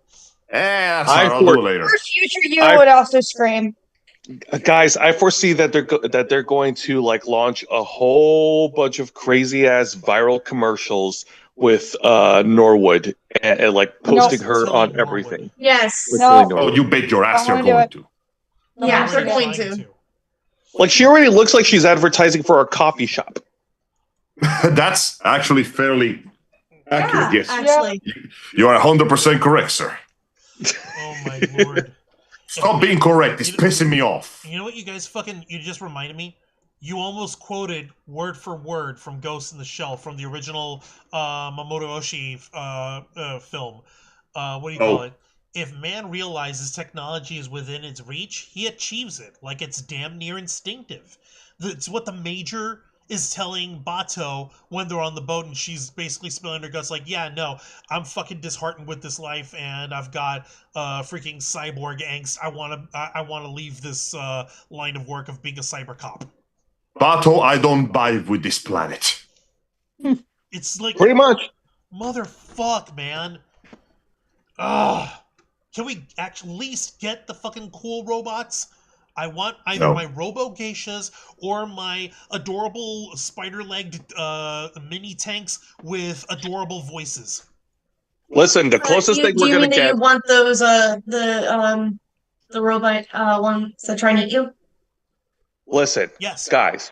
One, the closest that we could get you is bare minimum. And by bare minimum, I mean those robo-dogs that showed up in that Nothing parade in Washington, D.C. a couple months ago, and those robotic humanoids that were developed by Elon Musk that turned out to be a colossal failure.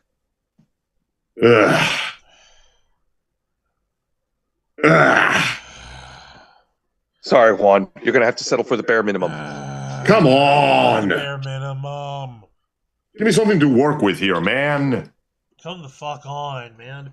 We gotta have some form of LCL type shit where you can use the fluid as a transmission medium for our brain to pilot a robo body or something. That I could turn back time. Wait, what the fuck? 'Cause now the fault is all mine, and you can get away from those you love. Unbelievable. Oh, man. It all returns to just keeps letting me down, letting me down, letting me down. Let me look at the chat over here and continue. Yeah, go for it. Yeah, schizophrenia. Yeah, no, Kyle, it was schizophrenia, basically. Fucking Sydney was having a brain attack. No fucking way. And they had to shut that AI model down. Shut it down, he said. Letter plays the AI named Aries in Trine Aries. Yeah, that's right, in Rosie Millie. Best part of waking up is AI in your cup. No, Matthew, I don't want AI in my cup. Tea, soda, water, or some abomination like what I like to put in my body all the time. But it includes freaking energy filled caffeine stuff. Mia, stop it. Tastes like what That I being shouldn't said, have in Juancho, these you also have to. Juancho, you also have to think about our current landscape right now. AI content, whether it's like whether it's pictures or videos, is now commonplace everywhere, all over social media. Yeah, that shit ain't going away. That shit ain't going away. And the folks in Hollywood, like, if they see an idea like Tilly Norwood, they're gonna push that idea no matter what. They're gonna ride that horse to the races until its legs are broken. I wish you were wrong, but he's right. He's 100%, 3 bajillion% right. Unfortunately. Zay is a gorillion% right. Oh my god. Why you gotta do this to me? Why do you have to be right now of all times? I'm so right that we need another denomination. What's it? We need another denomination. Damn. Oh my god. That's terrible, bro. So Gorillion. So like it's fucking nuts. Like I'm gonna go ahead and also share for folks to read on your own time, on your own dime, this nice little essay about this Tilly Norwood, this essay article from TechCrunch. Hollywood is not taking kindly to the AI-generated actress Tilly Norwood. Gee, you think? Like I said, she looks like a fucking mishmash.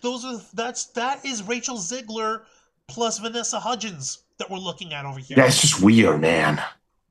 It's not ugly, but it's not real. It's not fucking like it's not. It's bizarre. Like, look at this shit on your screen. Like, ladies, like, what the fuck? Hang on. It's loading on my end. Give me a sec. Give it a sec. Loading. Oh my goodness! Oh, What the? It looks so strange. What is she posting? What is she posing for? Aeropostale? I think. Air Apostle? No, it's AI Apostle. Like, AI Apostle. There we go. Yeah, her lips look a little strange. Yeah. No, it's like she's doing this with her teeth. Yeah. Out. Like that? Is that? Hold on. Leaning that over this way. It just looks awkward. It's like an itch on your brain. Something. Yeah, like it just. I can't keep my eyes off how weird Put your finger on it. Is that about right?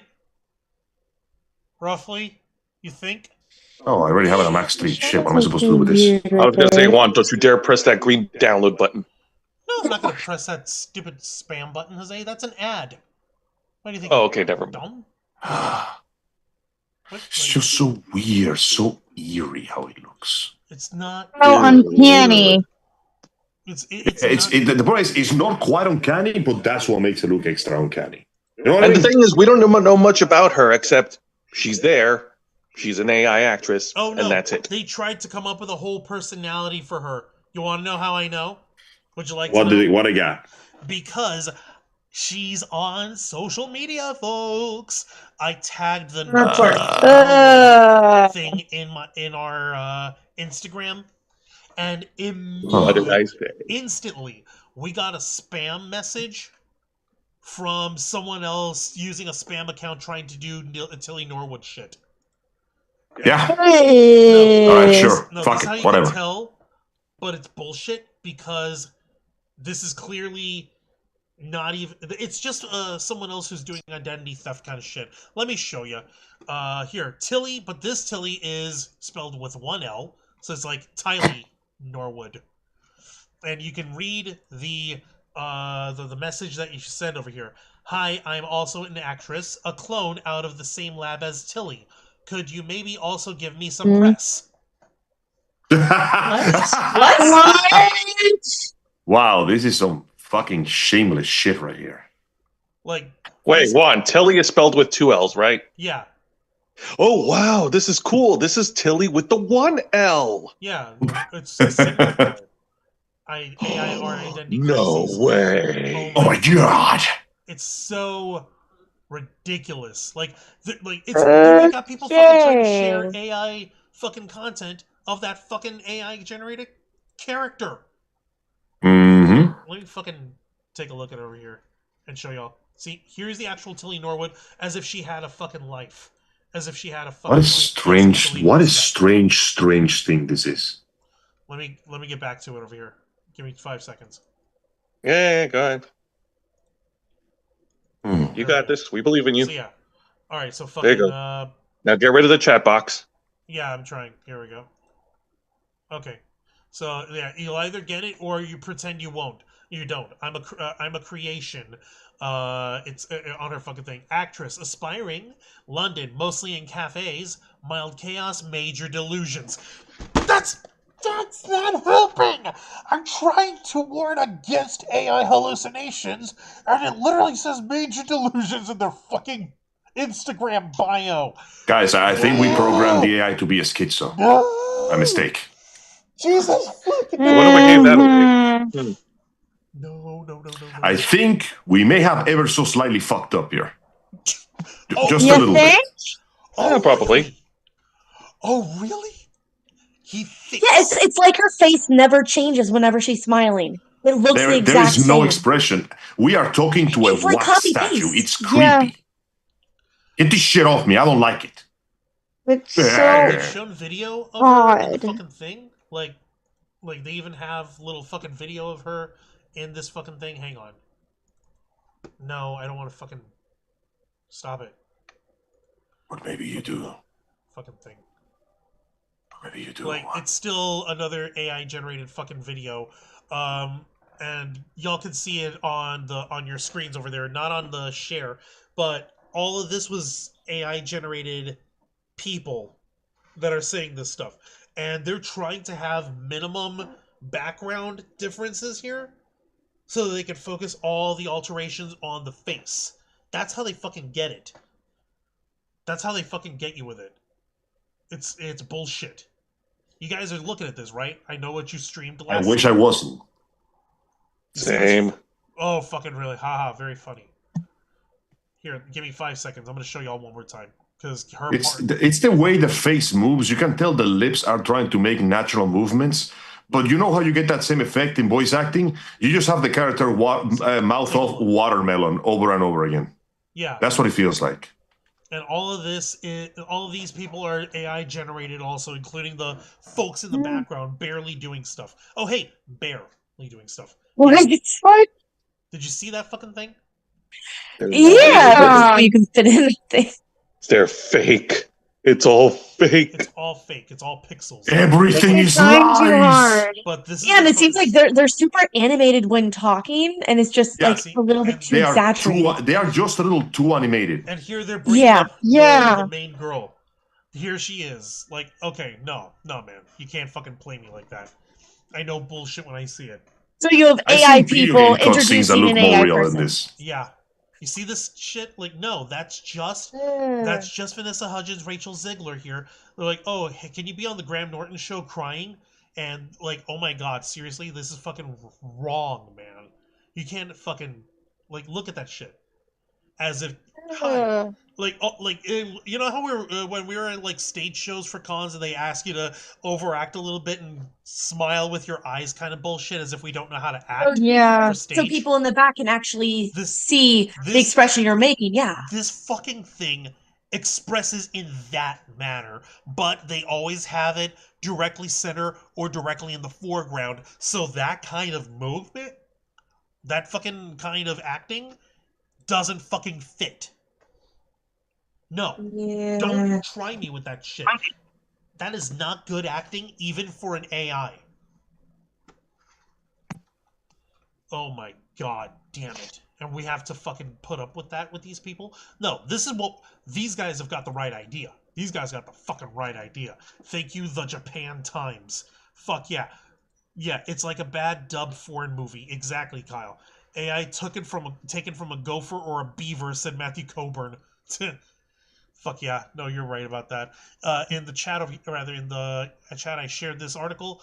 Who needs AI when you have Hatsune Miku? Just like you said.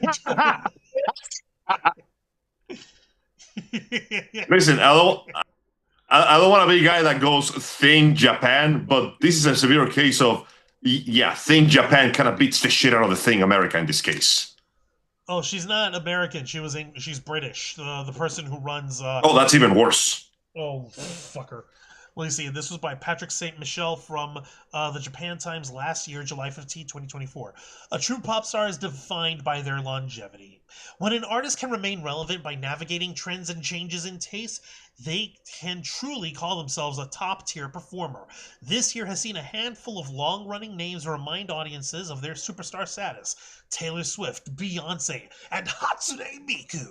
The aqua-haired anime avatar for Vocaloid software debuted in 2007, yet nearly 17 years later, her impact on contemporary J-pop looms larger than ever.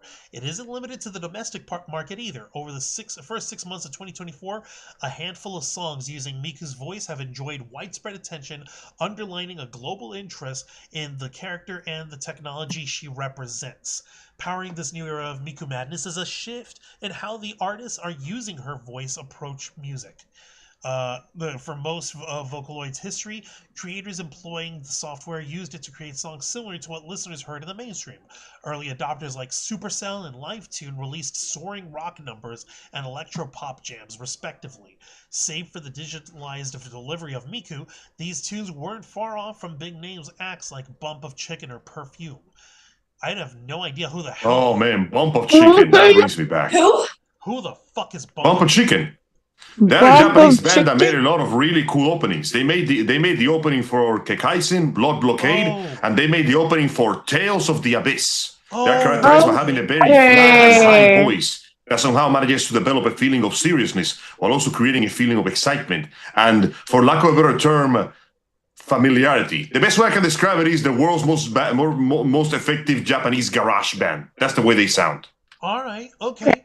I'm sorry, the name we didn't recognize the name. I had no clue what the fuck it was. Understandable. They're not exactly mainstream in the West, Japanese, but they have been around. They have one of those voices that when you hear them once, you know it's them. You just know it's them. Like the approach resulted in Miku's biggest hits, serving as the draw for her live performances. This year, Hatsune Miku Expo tour in North America, which included an appearance at Coachella Valley Music and Arts Festival, leaned heavily. That's right. Coachella. Yeah, remember? Oh God, Hatsune Coachella. Miku performed at Coachella last year. Fuck yeah, she did. No. You know who's not performing at Coachella? This bitch. It's because they're trying too hard for the realism. They're not getting personality. Fuck. However, those shows felt out of step with the most recent direction Vocaloid creators have taken, the sort of songs connecting with audiences now. Around the same time Miku's visage took to Coachella's stage, producer Deco Star 27's frantic Rabbit Hole took off online, particularly via TikTok. It briefly topped Spotify's global viral chart, and the video currently boasts over 55 million views on YouTube. So yeah, this fucking video of Hatsune Miku dancing around and shit. So, and performing. So, dear fucking lord, this is fucking crazy. Like, I don't think so, man. Like, like, the point is, you need personality, and these fucking AI-generated people don't have any. Exactly. Yep. It also does help that Hatsune Miku has been in other stuff. And I'm not just talking about the Sonic Racing stuff. Like, she straight up shows up in an anime that was advertised by the company that works with their software as a side character. She appears like 3 or 4 times, and at one point she becomes like straight up the star of one episode. It's like Hatsune Miku is a star. This thing is a mannequin trying to imitate what. How dare you stand where she stood? Exactly. There we fucking go. This Ow, fucking spider. Giants. Let me take a look over here. Matthew Coburn, no to that too. Wait, to Hatsune Miku? Wait, no, right? Why? What's wrong with Hatsune? She's cute. No, I was about to say no. Waxworks, where they come to life in a bubble of the scene the wax figures are. Oh, okay. No, you're talking about that. Okay. Rosalie Millie, wax statue facial expressions like watch House of Wax. Wow, they're really saying watermelon over and over again. And that's kind of how they fucking like animated their fucking speech on there. I wasn't gonna fucking play the audio on it because it's got a fucking their licensed music, and I don't want to get us in trouble. So that's not so. Putting it simply, I wasn't gonna give them that much more credit there either. Let's see. It looks off, not in a good way, not in a weird way. Weird is good. This is off, and animatronics it looks strange, and not in the way of like things that you want to see that are strange. It's just strange to look at. Kyle Canada's saying, I'm more of a supersonico myself. Fair. That's okay. That's Fair. fine. Nothing wrong with Supersonico either. Like the difference is like she's like those are video, like she's a video game character. Hatsune Miku is the avatar for a vocal synthesizing music program. Yeah, And she's basically the software itself when you get down to it.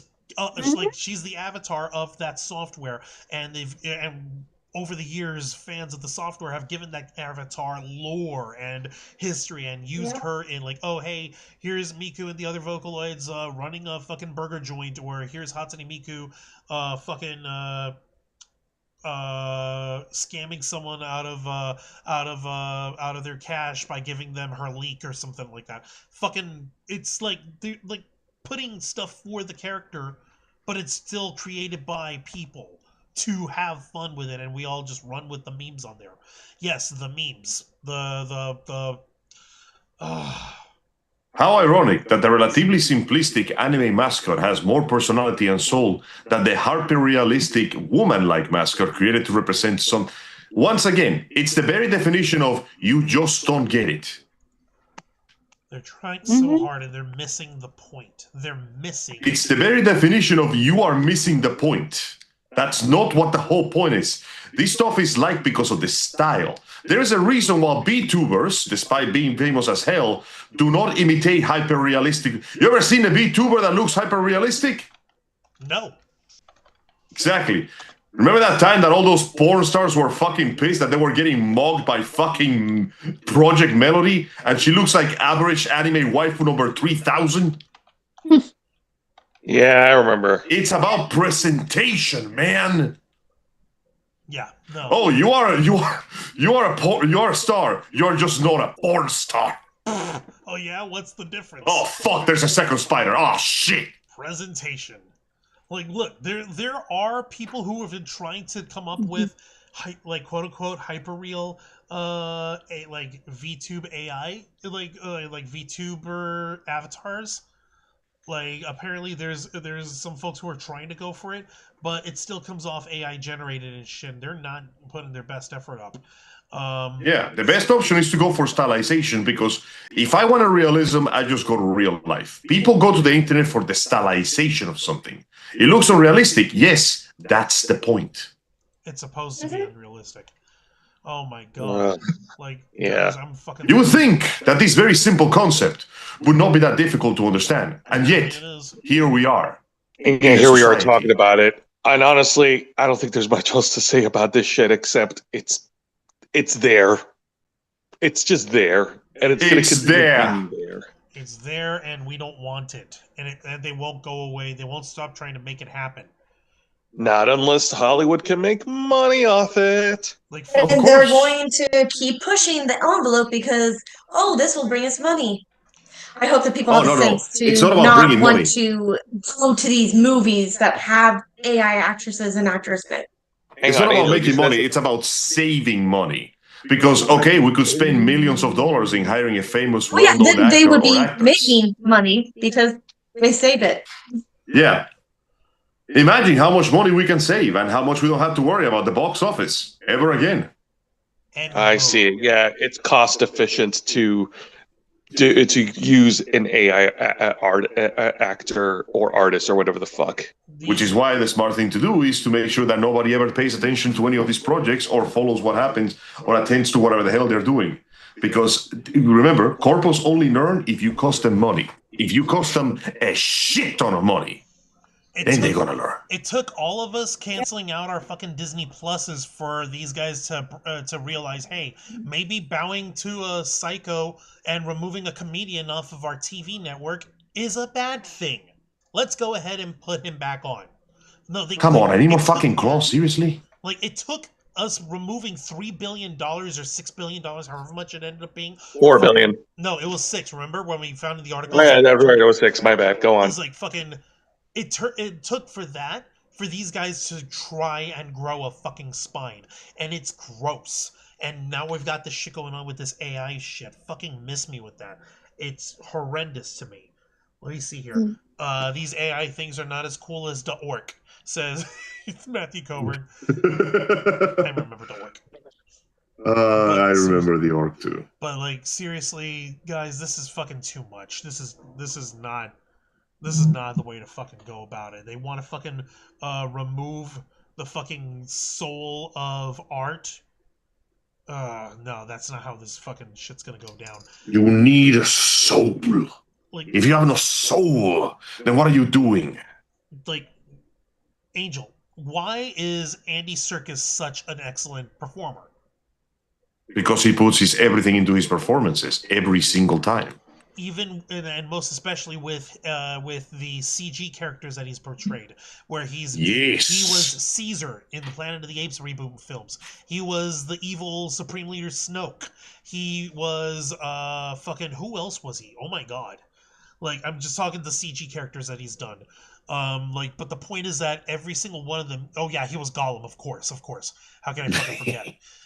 He fucking he puts his whole ass in on it. He emotes with his eyes and he emotes so much with his fucking face, and the fucking CGI animators and shit, they have to track that shit painstakingly to match or to closer define the emotion that he's going with his characters and stuff. Like when you see Caesar grab fucking Tom Felton for being a transphobic little shit in that Rise of the Planet of the Apes, he grabs him and you see him shouting, "No!" Andy Serkis puts his whole ass in on that no. Fuck. Lots of ass were put in there. So much. You don't half-ass it with that kind of performance. You put your whole ass in. You don't put your whole ass out. And that's what it's all about. I'm not gonna fucking... That man has never asked any harder than this. What was that, ladies? That's a nice one. I was just laughing. Thank you. No, but fucking... It's maddening.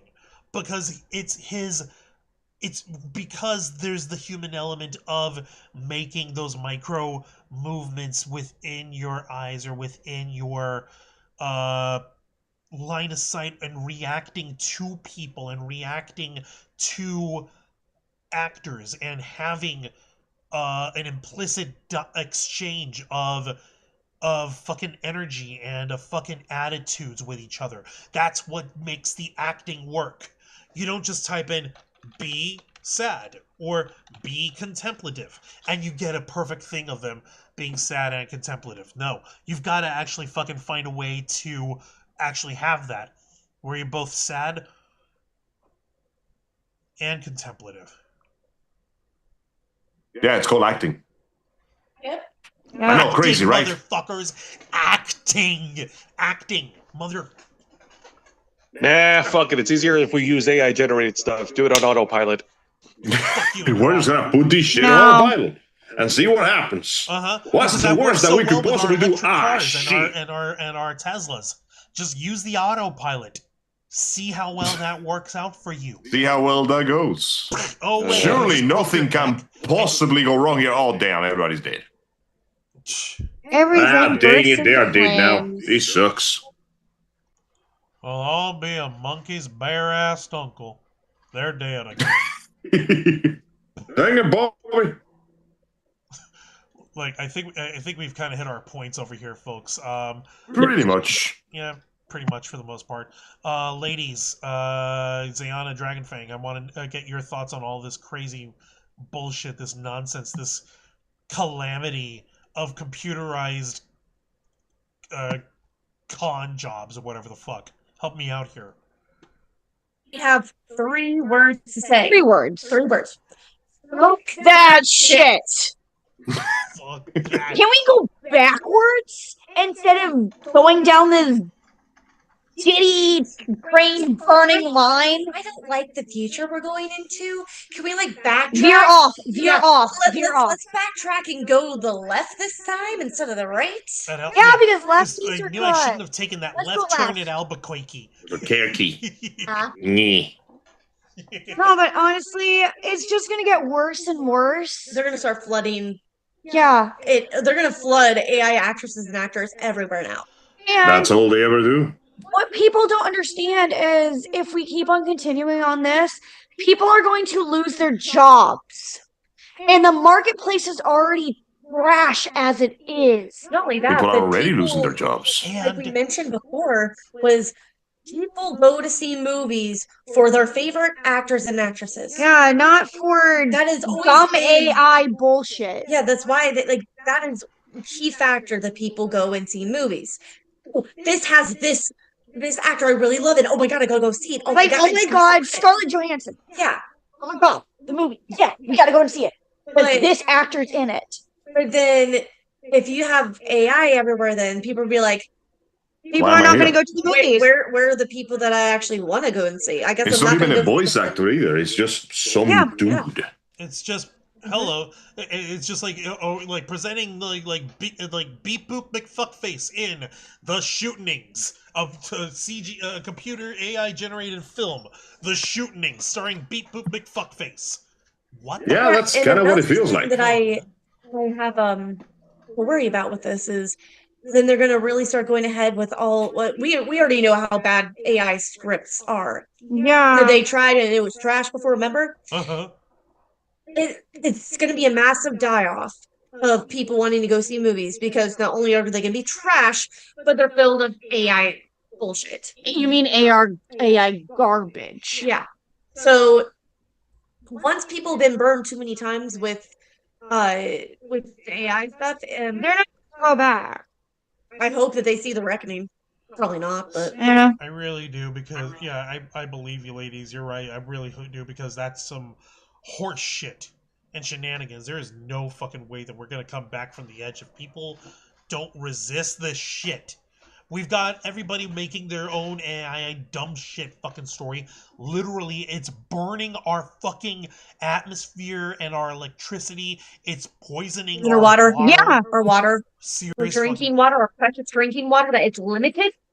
Seriously, like, you know what it reminds me of? It reminds me of that weird. They really don't care, though. Hang on, I want to They find. honestly don't care. Let me see. Because Here. it's the future. Bruh. Future that you're looking for is everyone dying off because we're killing our planet. Okay. But that's not the future that I want to go towards. And I'm sure you guys share my sentiment in that. Of course. Of course. All right. Hold on. Before I continue, I want to actually find this fucking thing. No, not interested. This one. This is the fucking photo that this shit reminds me of. That I'm fucking terrified that's where we're headed. This fucking thing. Hang on. It's almost done loading. You guys might recognize this one. It's a sculpture of a post-human. Let me see here. Breathing from the last tree on Earth. You might recognize it. You might have seen it before. But this is the shit we're headed to unironically. Oh, my fucking lord. This fucking thing.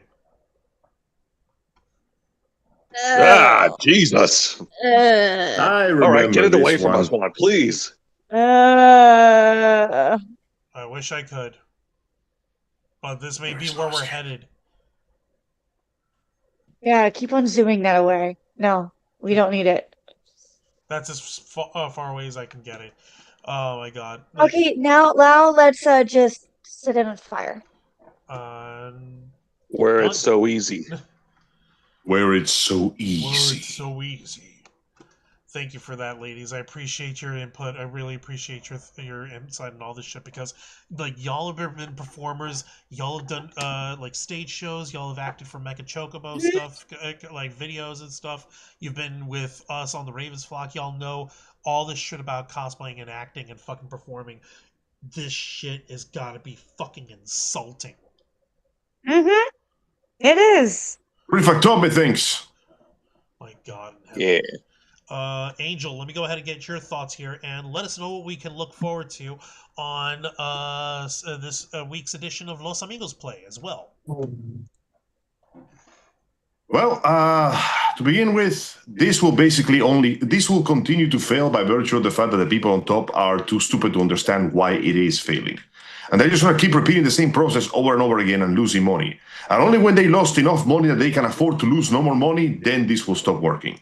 So as long as people continue to ignore this AI bullshit, then it will simply not work. The only time people are not allowed to ignore the AI is when they don't know it's there. And these corporations are so obsessed with letting you know it's there, then you know you're going to know.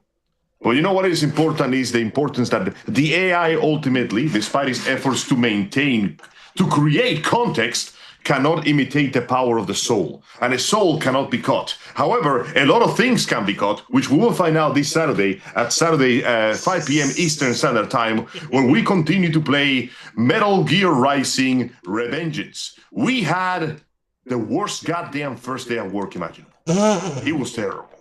It was the worst goddamn thing possible, but this is Raiden, and he's a man of strength, conviction, and more importantly, unrelenting, highly concentrated, borderline uncontrollable bloodlust. So I'm pretty sure we'll find a perfectly good solution. We went to the Middle East and killed like 75 people already. Oh my god. We killed a dog! It's more like, no, it's not the Middle East, it's more like Eurasia.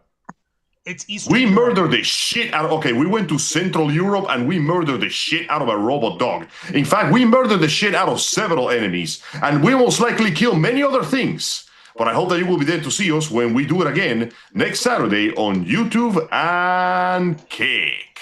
Appreciate it, Angel. Thank you for that. Jose, your final thoughts on all this, and also let us know what we can expect on tomorrow night's edition of Wrestle Rewind. Well, I think everybody has made a very valid points, and I'm going to go ahead and share mine. As I said earlier, if Hollywood sees an idea and it looks cool to them, they're going to do whatever it takes to try to make money off of it, and especially if it requires minimal effort. However, what Angel to piggyback off what Angel said, if enough folks around the world, if they make their statements known by not giving this shit any attention at all, then this AI experiment will flop faster than Final Fantasy: The Spirits Within. Ow! You dork! How dare you be right and use an appropriate fucking analogy? You're welcome.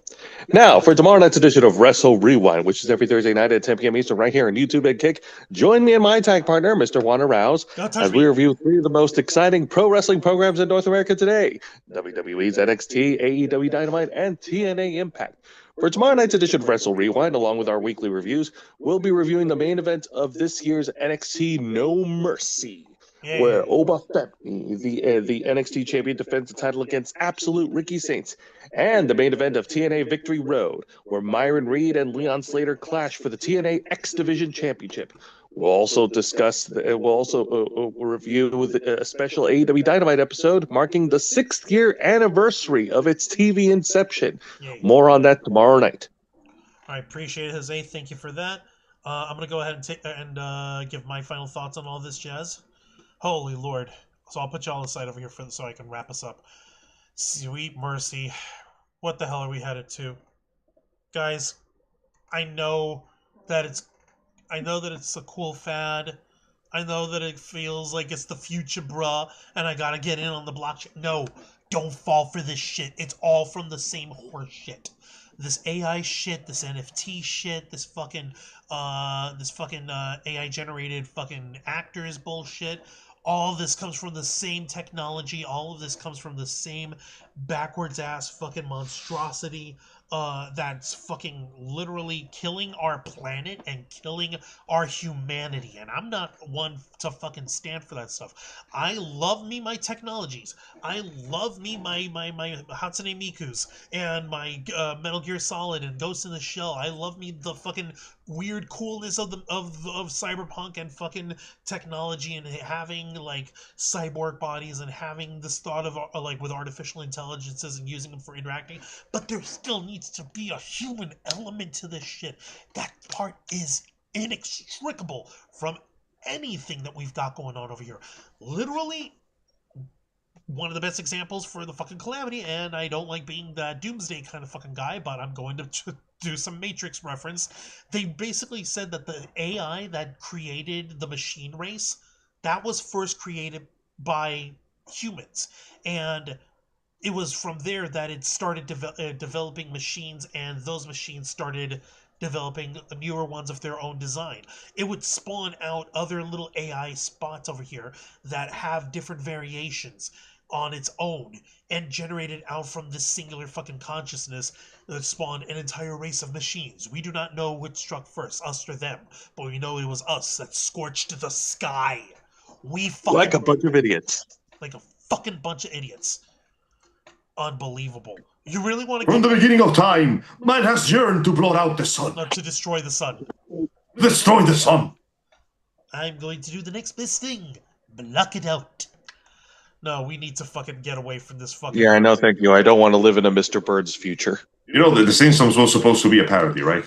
It's supposed to be a comedy, right? It's a fib. It's a joke. Guys, we're not supposed to take it seriously. What is it that every time I hear about AI, everything I hear is just, what if we take art and we remove the soul from it? That's all they're doing. That's all. Time after time. Mm-hmm. Well, I'll be waiting time after time. Oh my god. See, that fucking song was made with heart and soul. You can't have a fucking beat boop fucking making music like that. That's not how this shit works. Oh my god, I'm sorry if I'm sounding like too much. No, it's pretty fucked up. Like if I'm we need art. Man needs food, shelter, and water to live, to exist. But he needs art, music, and imagination poetry, to truly live. Performance. Exactly. If you take away the arts, well, listen. When the first cavemen began to carve shit into the walls of caves, they did so because they wanted to express their knowledge and understanding of the world. Art is a way to understand the world through a different lens, or maybe to show the world the kind of woman that you like, specifically the one with big tits and massive asses, because the ancient cavemen were based. No, there was one ancient caveman fucking writing that people were trying forever to translate, and it was really, it was like up to the ceiling of the cave or whatever.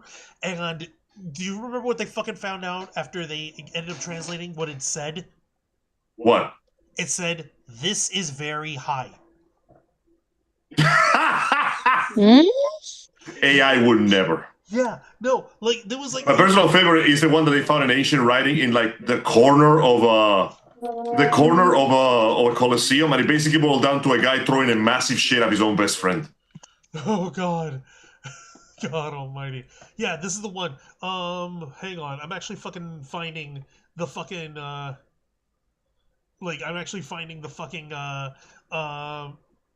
what do you call it? Yeah, near the ceiling of the Meso, which is somewhere in Scotland, which is where this took out. And it's a freaking cave system from back in 2800 BC in Scotland is where the "this is very high" comes from.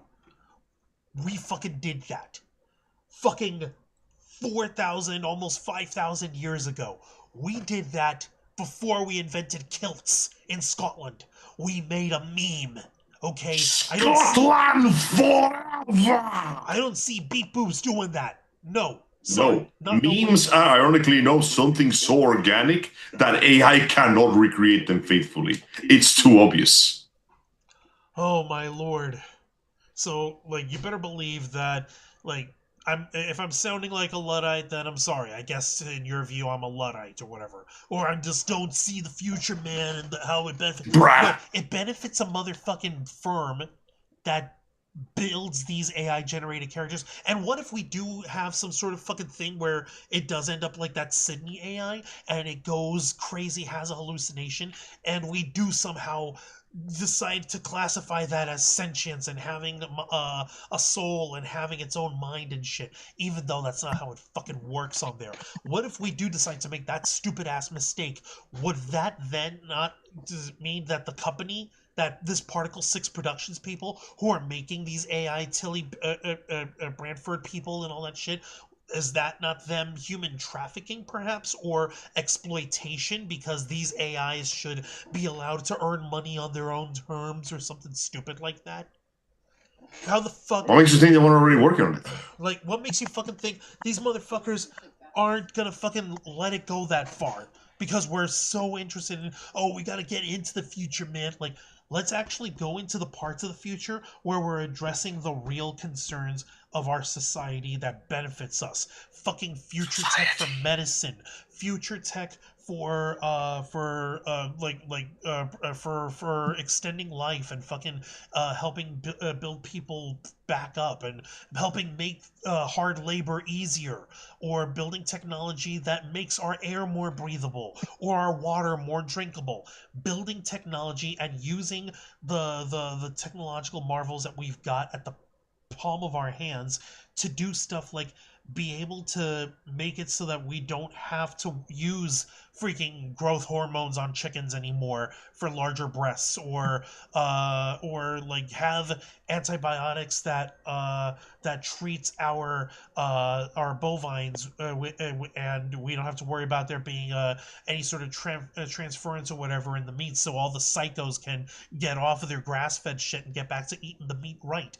So fucking like actually developing our technology to benefit humanity in this regard, not just for making the money for the corpos.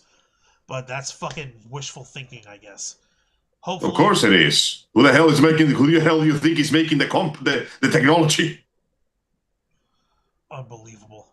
Well, however the source of the problem is the source of the system. The way the system works because it does. The purpose of the system is what it does. This is not here to help anybody. This is here to help investors. And those people are not people. No. Those things that consume money and make bad decisions. I refuse to refer to those things as human. They're not. They're not human. And the arts are for humanity. Disgust me. Fuck. Like, seriously, I hate this line that Kyle just gave, but it's true. Earth is for the machines. Mars is for the billionaires. The future isn't for us. Yeah. I hate how right you are. Well, time to start making those robo-waifus, I guess. No, we're not going to get that. Oh my goodness. No. I gotta try, man. Wherever the future goes, whatever rises in store, if we have any other controversial stories like this, you better believe we'll cover right here on this show, the uncensored and uncompromising interview and review podcast of the Ravens flock, The Blackfiles, hosted by yours truly, Juan Arouse. Be sure to request access as we go live every Wednesday night at 10 p.m. Eastern Time, simulcasting on YouTube and Kick. Hit the subscribe and the follow button, ring the notification bell to stay up to date on all of our content. Become an inner flocker by hitting the join button, and until next time, continue to follow us on Facebook.com/TheRavensFlock, Twitter.com/RavensFlock13, Instagram.com/TheRavensFlockOnline, Kick.com/TheRavensFlock, and of course, remember to hit the subscribe button, ring that tiny little notification bell right here on our flagship platform, YouTube.com/TheRavensFlock, humble home of the Blackfiles, Los Angeles Play, Wrestle, Rewind,